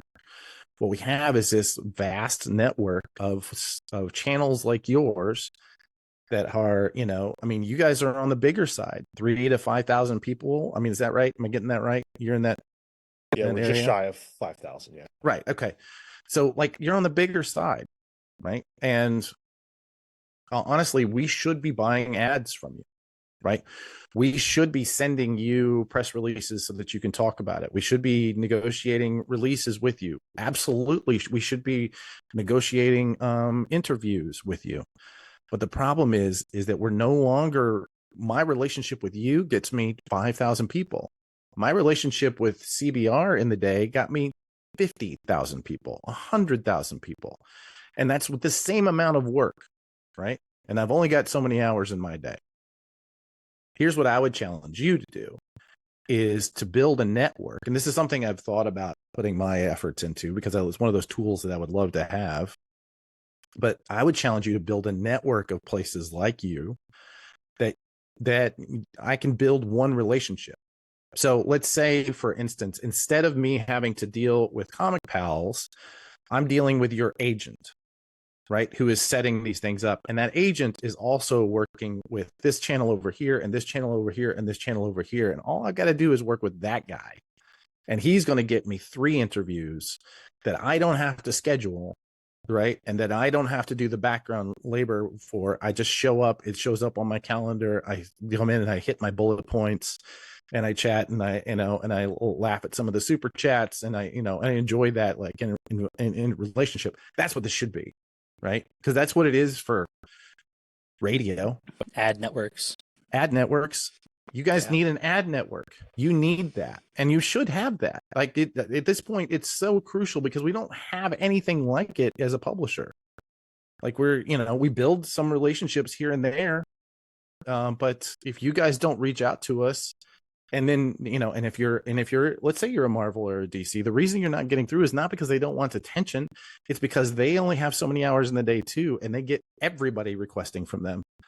So if they had one agent, maybe that should be something that Prana does. We'll see. We'll chat later, right? Yeah. But like if you had one agent who said, all right, you guys have a launch coming out in May, I'm going to put you on this one, and this one. These guys, they really going to want to talk more about business. This guy, all he wants to talk about is Flash, right? And so just lean into the Flash of it. Like I'm going to give you these bullets, and then you show up and you do, you be you. Yeah, that's the way it should work. It's just not there yet. So I feel your frustration because we feel it on the other side because we want that. We want to reach your 5,000 people, but we just don't have time.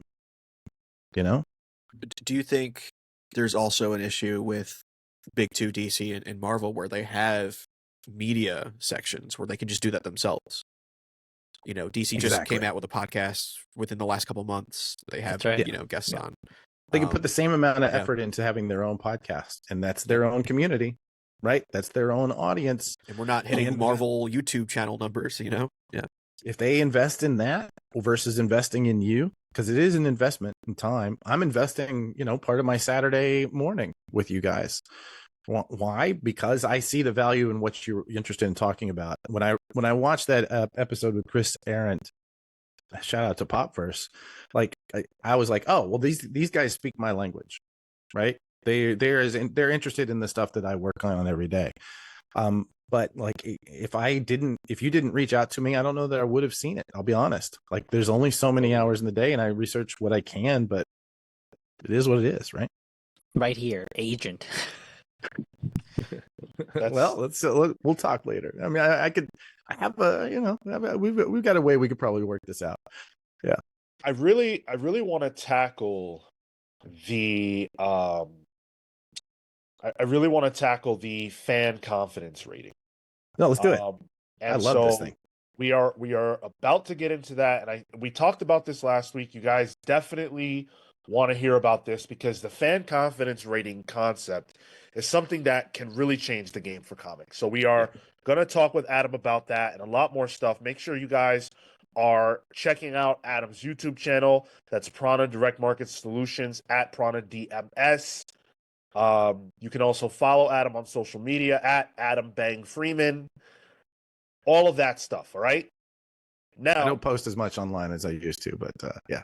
who does? PranaDM.com with newsletter. Go to that. That's what's absolutely. Sign up for the newsletter. Yeah. I'm signing up for the newsletter because that's the stuff that I love. I love the deep industry stuff. So I'll be there. I already did for the podcast, just FYI, earlier. Nice. Beautiful. Nice.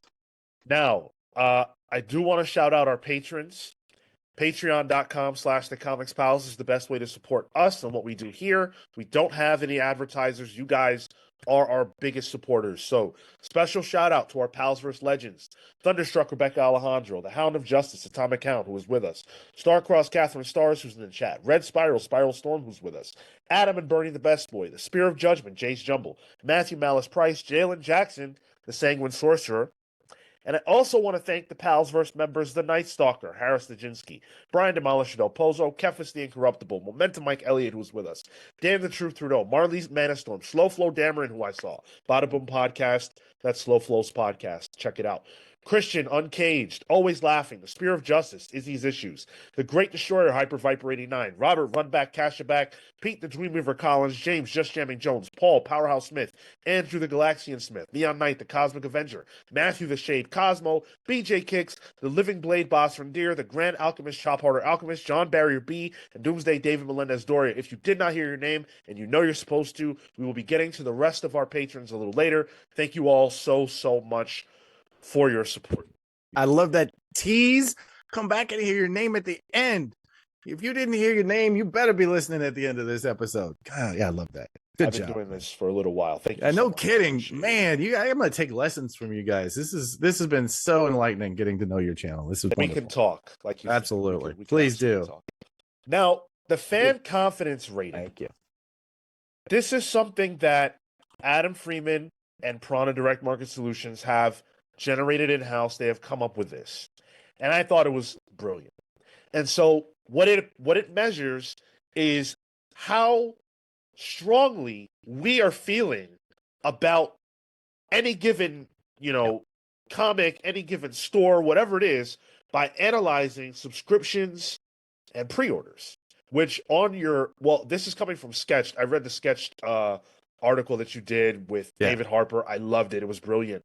And Thank you. that, he included this image, which is probably on your website, but it's an image that talks about how you arrive at the fan confidence rating. And one of the things it says is, early indicator gives retailers and publishers alike data to adjust strategy to orders. That is something that we need desperately. And I want you to talk about it at length, but I want to explain as a fan how I read that and why I'm excited about it. Because what that says is that if you, as a fan, want to jump in on something, but you don't know if it's the next big thing, you don't know if you should be excited about it, there is a fan rating that says, hey, people are hyped about this. This is something that you want to be in on the ground floor for. A store can say, wow, the fan confidence rating for the new Energon book is really high. We're going to put our ad spend, we're going to put our efforts into making sure that people know about this because people are excited. So that helps you. It helps the store, but then it also helps the publisher by being able to say, wow, there is motivation behind this. Let's make sure we're thinking about that next printing. Let's make sure we're thinking about reaching stores that are selling out on this book and talking about how we can interact and engage more. Those are the reasons why I'm excited about it. Adam, please speak to it. Listen, the in marketing, in advertising, in sales, in politics, right? Let's talk about when we get around to an election every year. What is the thing you hear about most? You hear about polls, right? You hear about we contacted 1,000 likely voters, and 87% of them think that this guy's take on this is what they want. That's what we need. Right, if you were running a campaign, a political campaign, you need the pollsters out there in the field telling you what it is that people want and where you're failing. Right, not only is this thing succeeding, we need to double down, we need to put like a mobile up, but like, is this thing failing? This thing that we love, that we know is going to be really good, are we not getting that message through? We've not had that. Now, I will say that this has been a labor of love. We haven't figured out a way to monetize it yet, but we're getting close. But it has become this this thing that I needed as a marketer, as a sales guy, right? We did when I was at Valiant, I was just leaving Valiant, and I knew that I was working on my next big thing, and I saw a POS company who I no longer work with. But I saw that he had some of this data. He was showing me Ultimate Fantastic Four, number one, how we saw pre-orders here, but we saw sell in here. And he said, this book is going to drop like a stone when we get to number two. And sure enough, it did, right? Because pre-orders were not in line. It was not an in-line percentage. Right, exactly. So I became obsessed with this idea. I got really involved in that particular POS project. Point of sale, not piece of shit. Point of sale. Want to make sure that I'm talking to the audience I'm talking to. Anyway, but that relationship died, and then I went looking for this. I now have relationships with two other point of sale systems. Managed Comics is our primary one. They run around 230 stores, and we're bringing in the Comic Shop Assistant stores, and I think they're in the 50 to 80 range. They're growing. They're new but growing. We're going to have probably 300 to 350, possibly 400 stores by the end of this year. Now, how are we using that data? Right this second, we don't really have enough data. We talked earlier about the challenge of Circana, NPD Group, Bookscan, whatever they're called at any given time. What the challenge of 85% of that coverage looks like and how difficult that is to achieve. But what we do have is this poll, right? This survey set, this set of stores that we can see really granular information from. We only see it in the aggregate. I don't see individual stores, but I can see, for instance, what is the total number of subscriptions and the total number of pre-orders for this single issue across all of these stores. Why is that interesting? Well, because it's not interesting in and of itself, right? It's really, we're talking about really small numbers when we're talking about 230 stores, but we are talking about this in relation to what they end up ordering, and then what they end up stocking for the shelf, and what they end up selling through on the end, right? And what do they actually sell, put into sales bags and take money for? We're going to get to all of those points and begin to report on all of those points at some point. There's some technical challenges, some coding challenges, some things we have to work out, and it's going much slower than I want. I mean, we started talking about this in October, and here it is March, and I was hoping to be a lot further along. But like I said, this has been a labor of love. But what I am able to do right now is tell you the overall fan confidence rating of single issue fans for the stores that we're looking at. And that's that chart. I will send you the newest. Actually, I'm about to put out the newest one in our newsletter next week. I was trying to get it out yesterday, but it wasn't there. It just did not happen. But what we're seeing is that chart. There's a graph that I'm showing of what is fan confidence for single issues looking like, and we are right this second at the highest point we've been in 2 years, and it has been this sort of, is a jagged line to get there. But we're seeing overall, we've talked about this earlier in the conversation, we're seeing this like general increase. We're digging now into, I believe, the bullet, which once again, go to pranadm.com and hit the subscribe to the newsletter. We want to make sure that, we're putting that out to an audience that wants to see it. My goal is to be able to put out a ranking on a week-to-week basis and a ranking I can do without giving away specific sales numbers. I can say, for the books that are coming out, this is highest, this is lowest, right? This is what's going to be selling the most when it hits the shelves in 2 weeks or in, 2 months or whatever, depending on where we're at in that cycle. I can do that right now. So there's a limitation to the data that we're in, but the biggest limitation right this second is what are the important questions that publishers need to know? What are the important questions that people, the pundits, right, for lack of a better word, for people like us who talk about comics, the industry of comics in public, what are the important things that we need to know? Those questions actually are surprisingly hard to get to on your own. So we really kind of have to be having these conversations and listening to the questions that you have about this data so that we can begin to ask those questions in a really meaningful and impactful way. So I want to provide an example that I think is really important to the conversation. Now, Ultimate Spider-Man, the new one, the current one, notoriously was under-ordered by stores. Stores were not prepared for how big of a juggernaut that book would end up being. Right. Had the fan, the fan excitement, had we had a way to analyze that through the fan confidence rating, stores could have known that Ultimate Spider-Man was something people really wanted. It wasn't the fact that there wasn't interest. It was the fact that stores didn't have an awareness of the level of interest. So think about how much money some stores left on the table by simply under-ordering a juggernaut comic. You think they wouldn't like to go back to the beginning of 2024 and have the fan confidence rating and do things a little bit differently? Of course they would. Of course. That's an easy example of why this is so important. Yeah, and it's something that we I think about a lot. That's actually a really great example because when I was a retailer when the first Ultimate Spider-Man came out, and we had exactly the same problem. Some of us saw it and we over ordered, and a lot of people just didn't, and it caught them off guard. But yeah, we're in that process now, and I will say Ultimate Spider-Man is the number 2. I'm looking at data from what is this? This is for February. Yeah. So number 2 highest pre-ordered behind Absolute Batman. So it goes Absolute Batman, Ultimate Spider-Man, Batman, Ultimate Superman, Ultimate Wonder Woman, Uncanny X-Men, then Ultimate Wolverine, and then X-Men, Transformers. That's the top 10.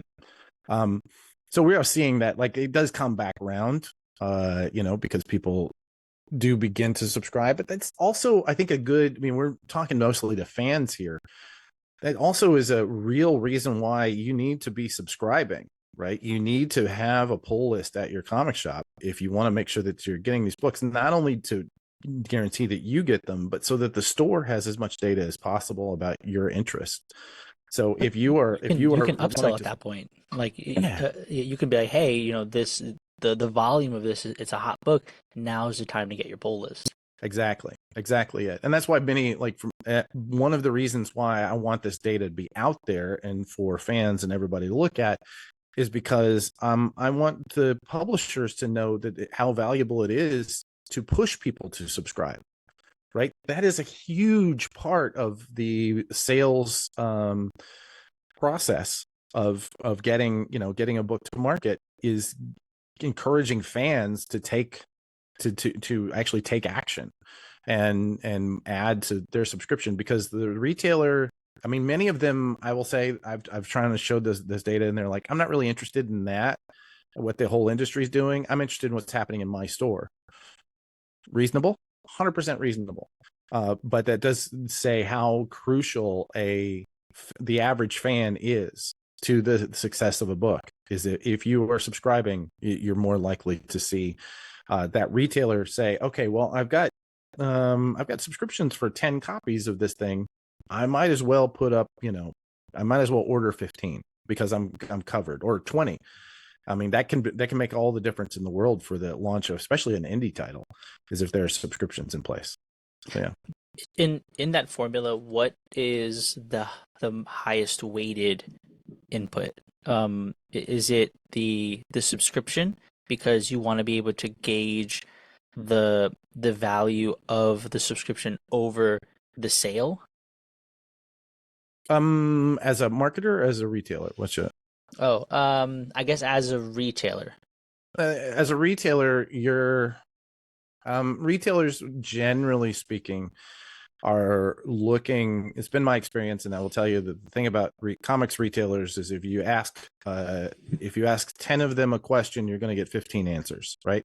They are they're the reason. One of the reasons why they will never go away is that they're all so unique and so difficult to well, it's really difficult to have a chain like there's a Barnes and Noble for comics has never happened. I think partially because they're all so different and it's so They're not a difficult monolith. exactly. So but that, all of that said, if you most comics retailers are looking at the P&L on that department, right, in their sales, and they're adjusting their targeted sell-through date based on that. Right. So if they want, if they want 100% sell through on day one, then they're just going to order the subscriptions. That's just it. Right. If they have much more confidence and they want to make sure that there's copies on the shelf when issue 2 or issue 3 or issue 4, maybe the end of the arc, they're going to order a little heavier based on those subscriptions. But I would say nearly every retailer I know bases their final order on those subscription numbers. Interesting. Yeah. I think a lot of people don't understand that. And so let's put a fine point on it. Mm-hmm. Sell through versus sell in. So sell in, Sure. and correct me if I'm misunderstanding, sell in is the sale to the shop. And then sell through is the sale to the consumer. Now, because margins in comics are so thin, a lot of shops will say, all right, we're going to look at our subscription numbers, and this is Void Rivals. Void Rivals is a bad example because that book's great and it's selling a lot, but it's the book that came to mind. All right, Void Rivals, we've got 15 people subscribed. I'm not hearing a ton of buzz about this. I can't really afford to go all in. I'm going to order the subscription amount plus 1. Right. I'm going to order the subscription amount plus 2, right? And hope that those couple of additional books I ordered sell. But I'm not going to go hard and order 20 or 25 or 30, because if I do that and only my subscribers pick it up, I'm left holding the bag with 15 additional copies, which doesn't sound like a lot. But again, those margins are really thin. So it actually is a lot, which is to underscore how important it is. If you're not, like, my LCS is Midtown Comics, I don't have a worry. But if your LCS is small, you do have to work. You have to have a pre-order. You have to have a book. Yeah, exactly. That is exactly right. It's really interesting that you brought up Void Rivals as the example for this, because they are the example of someone who did an incredible job of having a conversation with retailers about why they should be ordering that book. Just to plug my own podcast for a minute, if you go into the Comic Industry Insiders and you look for Morgan Perry, she tells the story about how they had this secret that what Void Rivals was, Transformers and G.I. Joe in the same title, but they weren't telling anyone. Like, it wasn't in the solicitation. It did not say that. It did not say, like, this is a big crossover for the first time ever. You're going to see these two big things crossover. They wanted to keep it secret. Robert Kirkman, God bless him, man. That guy loves a secret drop, and I love that about him. Anyway, so what they did was they let this go for a while, and then they created these. They basically said to retailers, as any way they could get them, hey, show up on this day. We're going to have a Zoom call. We have a big reveal. Do not tell anyone. If you tell anyone, you're going to ruin the surprise. And retailers policed each other.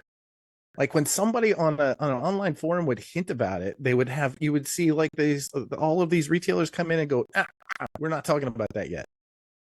It was incredible. It was incredible. I've never seen anything like it in my years of doing this. Anyway, but they did all of that because they knew that they were going to take people by surprise, and that they weren't going, like Ultimate Spider-Man, they weren't going to have enough copies in stock. And And the cycle is fast, right? It is pretty fast for a restock. You can get things turned around in a few days, but that's a few days where you're going to miss the sale many times. Like, if you don't get that sale on that Wednesday, you're probably not going to get it, right? So, so I will tell you that when I was a retailer, my goal was always to have, on anything that I was selling more than, say, 20 copies of, my goal was to order one more copy than I could sell, right? And that because I wanted to know where the ceiling was at all times. Never got that right. Never, ever got that right. So I'm either losing sales because I don't have enough copies, or I'm losing profit because I have too many. There's no other example. Jim Hanley, we're all in New York. Jim Hanley's Universe is a legend here in this area. Jim Hanley famously said in our circles, I know two ways to order comics: too many and too few. Those are the only choices. And he's right. That is what the retailer is struggling with every single week. They're gambling every single week. They're sitting down at the sports book and deciding how many copies to order. So trying to communicate to them, how many they should order is an ongoing challenge for marketers in this space. And once again, reiterates the job of the consumer, if they have a responsibility here, is to pre-order. Because it's, when you want it, you can't just say, oh, I'll wait and see what it looks like on the shelf, because it may not make it to the shelf. And I think it's also hard to gauge, like yes, you'll see your pre-orders, but there's also, I think, a level of gauging the conversation around it. And if there is that community that you have, the basis of community to have a conversation, to be able to pull sentiment out, and to be able to say, okay, cross-reference that with the number of pre-orders, then you can even better refine for like behavioral things, right? Yeah. Where it's like, okay, cool. Not only is this going to sell, but is it because it's Spider-Man and everybody who is picking up Spider-Man will pick up Spider-Man, and therefore I can better gauge that? Or is it something like Avoid Virals? Hey, there's some buzz, there's some excitement, but if only you were to know the surprise, then you can start to extrapolate that for the next issue, for the third, for the fourth.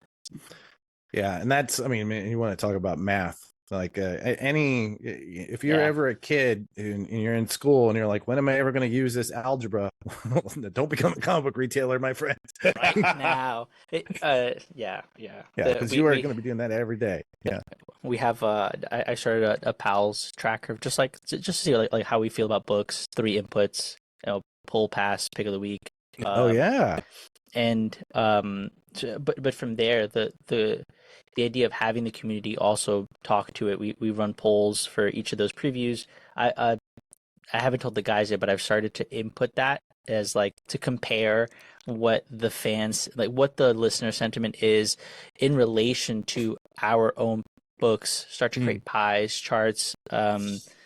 You're speaking my language, dude. I love this shit. This is why Marco's on the show. We give him software updates every Tuesday to coincide with Windows updates. It's That's perfect. right. Yeah.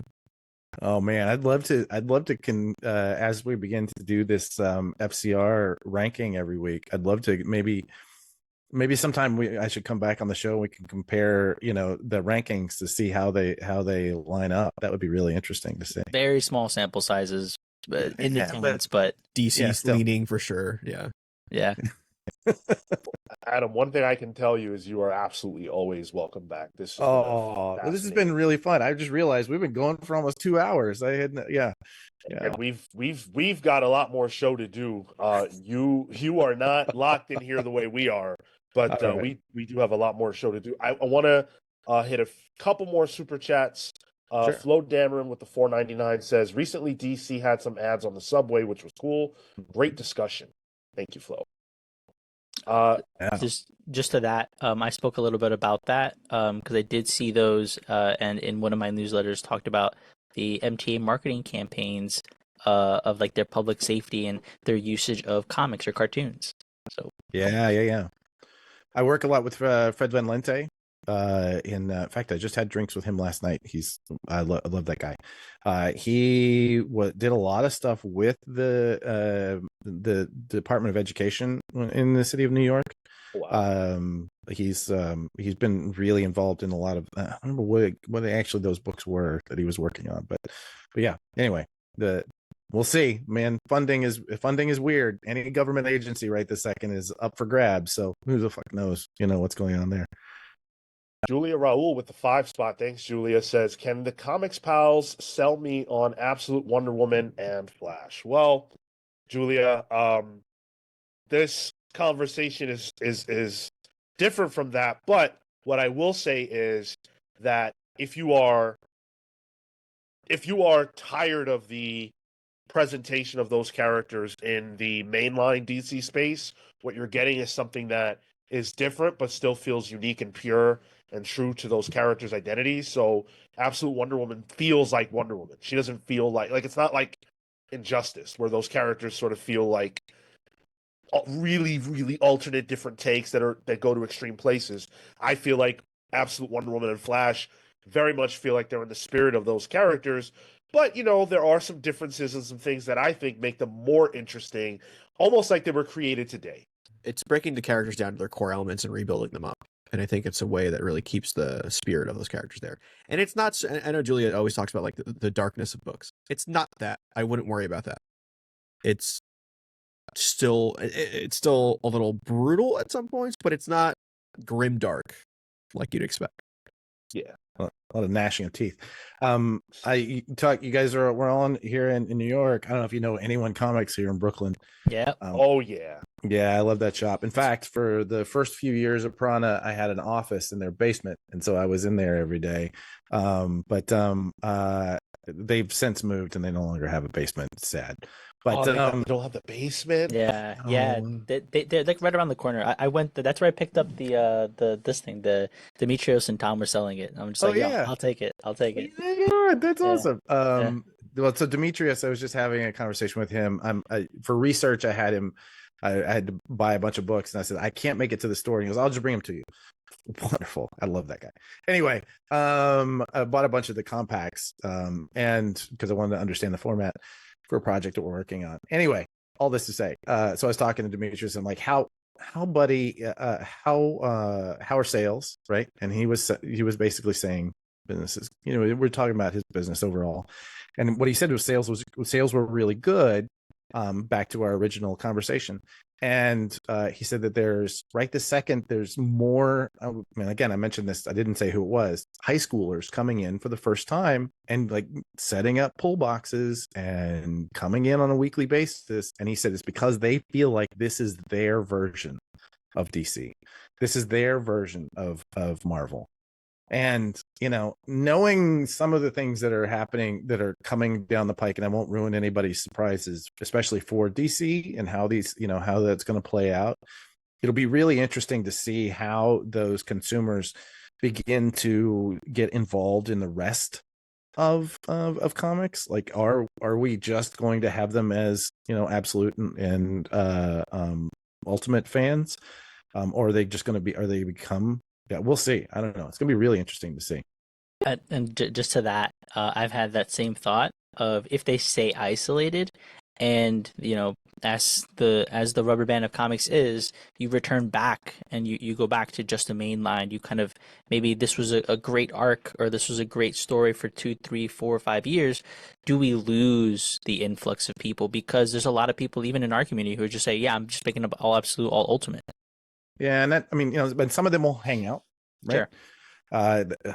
Listen, I'm sure that if you take if you were able to document everybody who bought a death in the family, as from when they killed Robin, they bought that story arc and got really involved in comics during that period, and how many of them ended up working in comics and having their own podcast and having shit like this on the walls. I'm sure it's a narrow field of one, but I'm also sure that there was still, during that period, I wasn't the only one that was falling in love with comics, right? I wasn't the only one that was reading this stuff that was really great, that I thought was, really great, but it had been out for 15 years, right? I'm sure I wasn't the only one. So we're always going to have this influx, and then some of them will stay. There will be a core. We're gonna take that slag and melt it down into ore, So yeah, it'll happen. I can't get enough of this conversation. I wish we could sit here literally all day and talk. Yeah, I'm realizing I should probably bring it in, but yeah. Everything you say is like, oh, we could go down different trees and it could just be all day. Yeah. Jeremy Kulo is the last super chat we have at the moment with $5. Thank you, Jeremy, so much.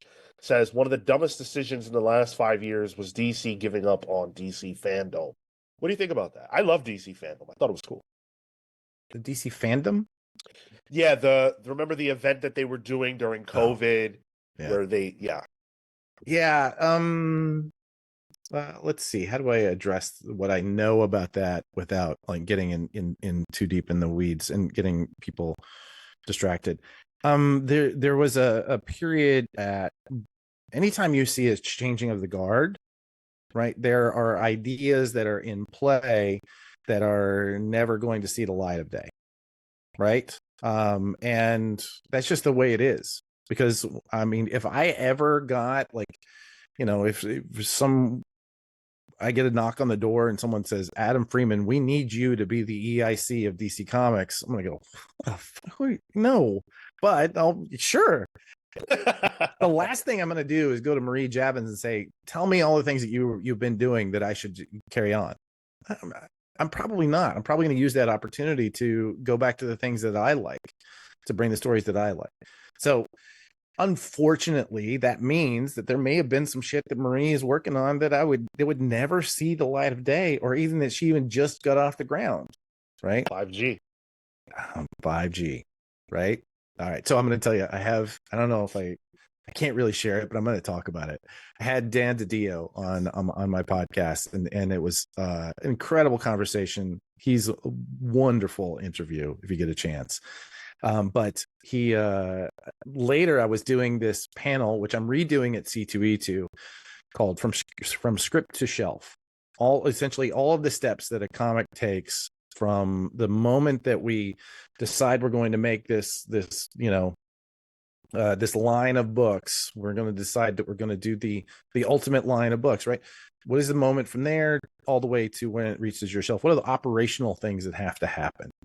And so I was putting this together, and I had a lot of really people I thought were great, like superstars that most people don't care about. Like the guy who, his job is to obsess over paper and printing at DC. I had him on the panel. And I'll tell you, when somebody asked him about tariffs, and he goes, well, here's all the things that we're thinking about and how we're adjusting for this. And I'm a nerd for this shit, and I didn't understand half of what he was saying. I'm like, all right, somebody serious is thinking seriously about this. I'm not worried anymore. Anyway, so I'm building this thing, and I reach out to a few people because I wanted a whiteboard. Like when you have like a writer's retreat or any sort of creative retreat, in the old days, you would just get everybody in a room, in a conference room, and there's a big whiteboard, and you just write down how this thing is going to go. And so I was looking for images of whiteboards. And so I said to Dan, do you have one of those, like an image of, one of your big launches? Because I'd love to have that. And, you can see what was planned and what wasn't, and which roads they didn't go down and that sort of thing. I think that I have a bunch of that from Valiant. I love it. So I sent it to him. He goes, well, no, but here's two that didn't happen. And so I have two whiteboards of events that never happened because they were planned for him. Like zero, the audience that is interested in this is like probably the four of us, and that's it, but like that's what I'm talking about, is that I don't even remember how I started telling this story. It was the FanDome idea of, Oh yeah, so FanDome, right? So I think that was just a change in the guard, really. Dan stepped away. They brought Marie in. A lot of the stuff that he was setting up was going to be, a focus on how do we get new audience in? How do we bring in new eyeballs? And, and she had different mandates. She had different things that she had to do. And so there's going to be a shift. I think that's probably what happened. I don't have any insider info on that, but that's just my guess. There were still Snickers bars and Crunch bars with Yara Flor and all of the 5G heroes on the candy bars when Marie Javins was doing stuff at DC already. Yeah, exactly. Because those things take months, years to put together. It's gonna take a while to cycle that through. So yeah. I also wanted to make sure that I said thank you to Hayden's Hideout, who joined our Patreon and paid up a year. So thank you. Huge shout out to you, Hayden, Damn. for joining the Pals verse. Appreciate you. You've got your origin impending.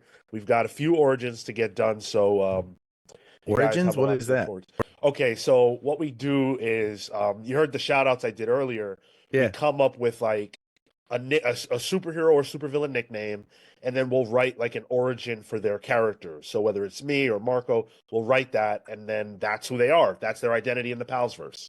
That's what the alliterative, like, Dynamo Dan, yeah. Awesome. Adam Freeman. Oh, there you go. That's boy, there's a story too there. We're not going to tell that today. That's over drinks. That's over drinks. That's right. So we've got a lot more show to do. Adam, Yeah. You have been incredible. Such an incredible guest. I wish you could see the comment section. People I know. are so happy. I'm gonna go back and look. I'm gonna go in and I'll try and if there are any questions we didn't get to, and I happy to read it. There are a lot of really smart people making comments. So many comments I wish we could get to, but I don't want to hold you. So if you've got life to live, you are free to go do that. But again, this has been incredible. So it's up to you. Well, listen, I anytime I have access to a bunch of people in comics, I cannot, I'm a sales guy first, so I got to give my shout outs, right? So let's start with some clients. Let's start with Recca Comics. They are the people that came out of the cybersecurity folks. We are doing a book called The Future Is. And the future is many, many things. We're going to talk about what those are. It's on pre-order right now. Any shop that has a Lunar account can go ahead and place pre-orders with it. We're going to have it out on May 14th.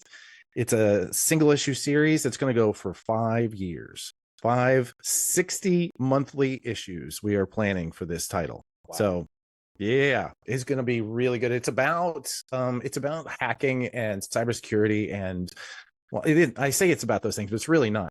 What it is, it's a heist movie every month about these people who break in, and it's all set 30 years in the future. So we're going to see what future technology is going to look like and what we imagine hacking is going to look like in that future. It is written by Fred Van Lente. It is edited by Joe Keating. If you know him, Eisner Award-winning Joe Keating, the writer. By the way, he should come on this show. He would have a good time with him. He's good. Oh, yeah. He's a good guest. Let's see. It's we've got Enio Buffy on the first run. We've got our cover. Issue 1 cover is Jay Lee, and it is awesome. And we have more coming from Jay Lee. That's what I can tell you. I won't give that piece away just yet. We'll have to pre-negotiate next time for some exclusives. That's what we're going to have to talk about. We have an incredible lineup of cover artists. There's only going to be 1 cover per issue. And my favorite piece about this story is not only the story itself, incredibly engaging and super fun and really well done, or as well done as we can do, because I'm going to go over it every last detail of it. It's also got these things that are called capture the flags puzzles, right? They're called CTFs in the cyber community. They give each other these puzzles to basically teach you new cybersecurity, different hacking, understanding how things work behind the scenes. If you understand it better, you can solve these puzzles. It's a tradition inside of the cybersecurity community, and we're bringing that to The Future Is and all the Recca comics that we're doing. It's really super fun once you started getting involved in it, but you don't even have to. There are going to be these puzzles embedded in nearly every page of the book that you can follow down that path, or you can get to know hacking through it. And, if you know hacking, man, these guys are get paid really, really well. So anyway, so that's coming out in May. You should be pre-ordering for that every month. Actually, I think I've lined this up so that they're actually going to both come out in the second week of every month. I just realized how smart I am there. We also have ZCN, Zdarsky Comic News. That's a promotional book that goes out into stores every month with Chip Zdarsky's voice. He legitimately writes and or designs nearly every page of that thing every month. And we've gone up to 16 pages every month, and we're about to boost the bundle size up to 25 copies. It's really cheap for the retailer. It's like 10 cents a piece for the retailers so that they can give it to you for free. Or if they want to charge you 50 cents or $1, you should pay them because we need them. Okay, just pay them. All right. So anyway, ZCN, pick that up every month and advertise in it. If you're trying to sell something in comics, call me. We'll get you an ad. All right. Those are the big ones. The other two are my once again my newsletter. We're really focusing on calling the Prana Bullet. The idea is to create something that if you're at the end of the week, you don't know if you hit all the big story notes, so you want to just see what the ranking is for the fan confidence rating, the FCR. Just open it up once a week, and it's going to be skimmable. That's my goal, is to make it. You don't have to sit down and read it. It's not homework. So sign up for that. And then Comic Industry Insiders. We do a monthly long form interview where we dig into just this sort of stuff. If you've listened to me talk for 2 hours about this shit, you should be subscribing, because this is all I do. I talk to people about people behind the scenes in the comic book industry about how it is that how they built their careers, how they built their businesses, and giving you the tips and tricks that you need in order to build your own career or business in comics. That comes out weekly. And we're also, here we go. I'm giving you this exclusive. We're taking Comic Industry Insiders live, and we're making it once a week. There you go. It's going to be Tuesday afternoon. It's during the business day, so that you can listen to it while you're at work or while you're filtering your comics, while you're setting up your subscribers. And we're going to be doing basically this. We're going to be talking about the headlines once a week. It's going to be a really interesting time these next few months. That's part of the reason we went weekly, was we know that there's going to be changes every week, especially to distribution in the business of comics. So check that out. We're going to be on the Experience channel, but also on our own socials. So we're broadcasting it through the Facebook, the Prana DM Facebook page, and those sorts of places. So you'll be able to pick us up in lots of different places. So I think those are all the things that I'm supposed to be pitching. I'm sure as soon as this is out, some member of my team is going to say, "What about that other thing that you said we're always going to talk about?" But whatever, I didn't do it. Yeah, we've been sticking links into the chat the entire time. Yes, It got me an opportunity to put up this image of Chip Zdarsky wooing a Batman version of Chip Zdarsky on the CZN cover. And that's such a good cover. You guys should watch, if you haven't already. He did a presentation at YouTube, Comics Pro, where he it was hysterically funny. He only had like 5 minutes or something to talk to the retailers, and he gets up there and he says, "I do this. I also write Captain America, and I do it." And people say, "How do I do this?" And the answer is, well, this year my wife and I decided that we were going to become polyamorous and start dating other people, and it's going much better for her than it is for me. And so he intersperses his conversation about polyamory with pitching ZCN. And so he would get into, and ZCN, we're talking about comics every week, and I do these infographics, and I do this, and let me tell you the story about this woman I met at a bar. And she said, "What do you do?" And I said, I write Batman. I have to say it, even though I don't write Batman anymore. And she goes, "Oh, do you draw it?" And he goes, No, I don't." And then he says, "And please don't Google the artist, because then there's a big picture of Jorge, who's just this god of a man." I'm sorry, I'm giving away the punchline. You guys should totally watch it. His timing is so much better than mine. But yes, No, Chip's the best. he's wonderful to work with. I love working with that guy. Cool. You mentioned ads in the ZCN. Can we get a Comics Pals ad in there? Can we talk about that? You are goddamn right we can. And I'm giving you a discount. I'm telling you right now, I'm getting you a discount on the Comics Pal, because you've been, you've had given me such a great Saturday afternoon so far already. Thank you. And that is something we will definitely be reaching out about, because we would love to, expand our profile. And also my marketing friend, I'm telling you, there's some people outside of comics who need some ads. You know what I'm saying? Hey, let me know. Hook me up. I'm happy to have conversations. Let's get it going. Awesome.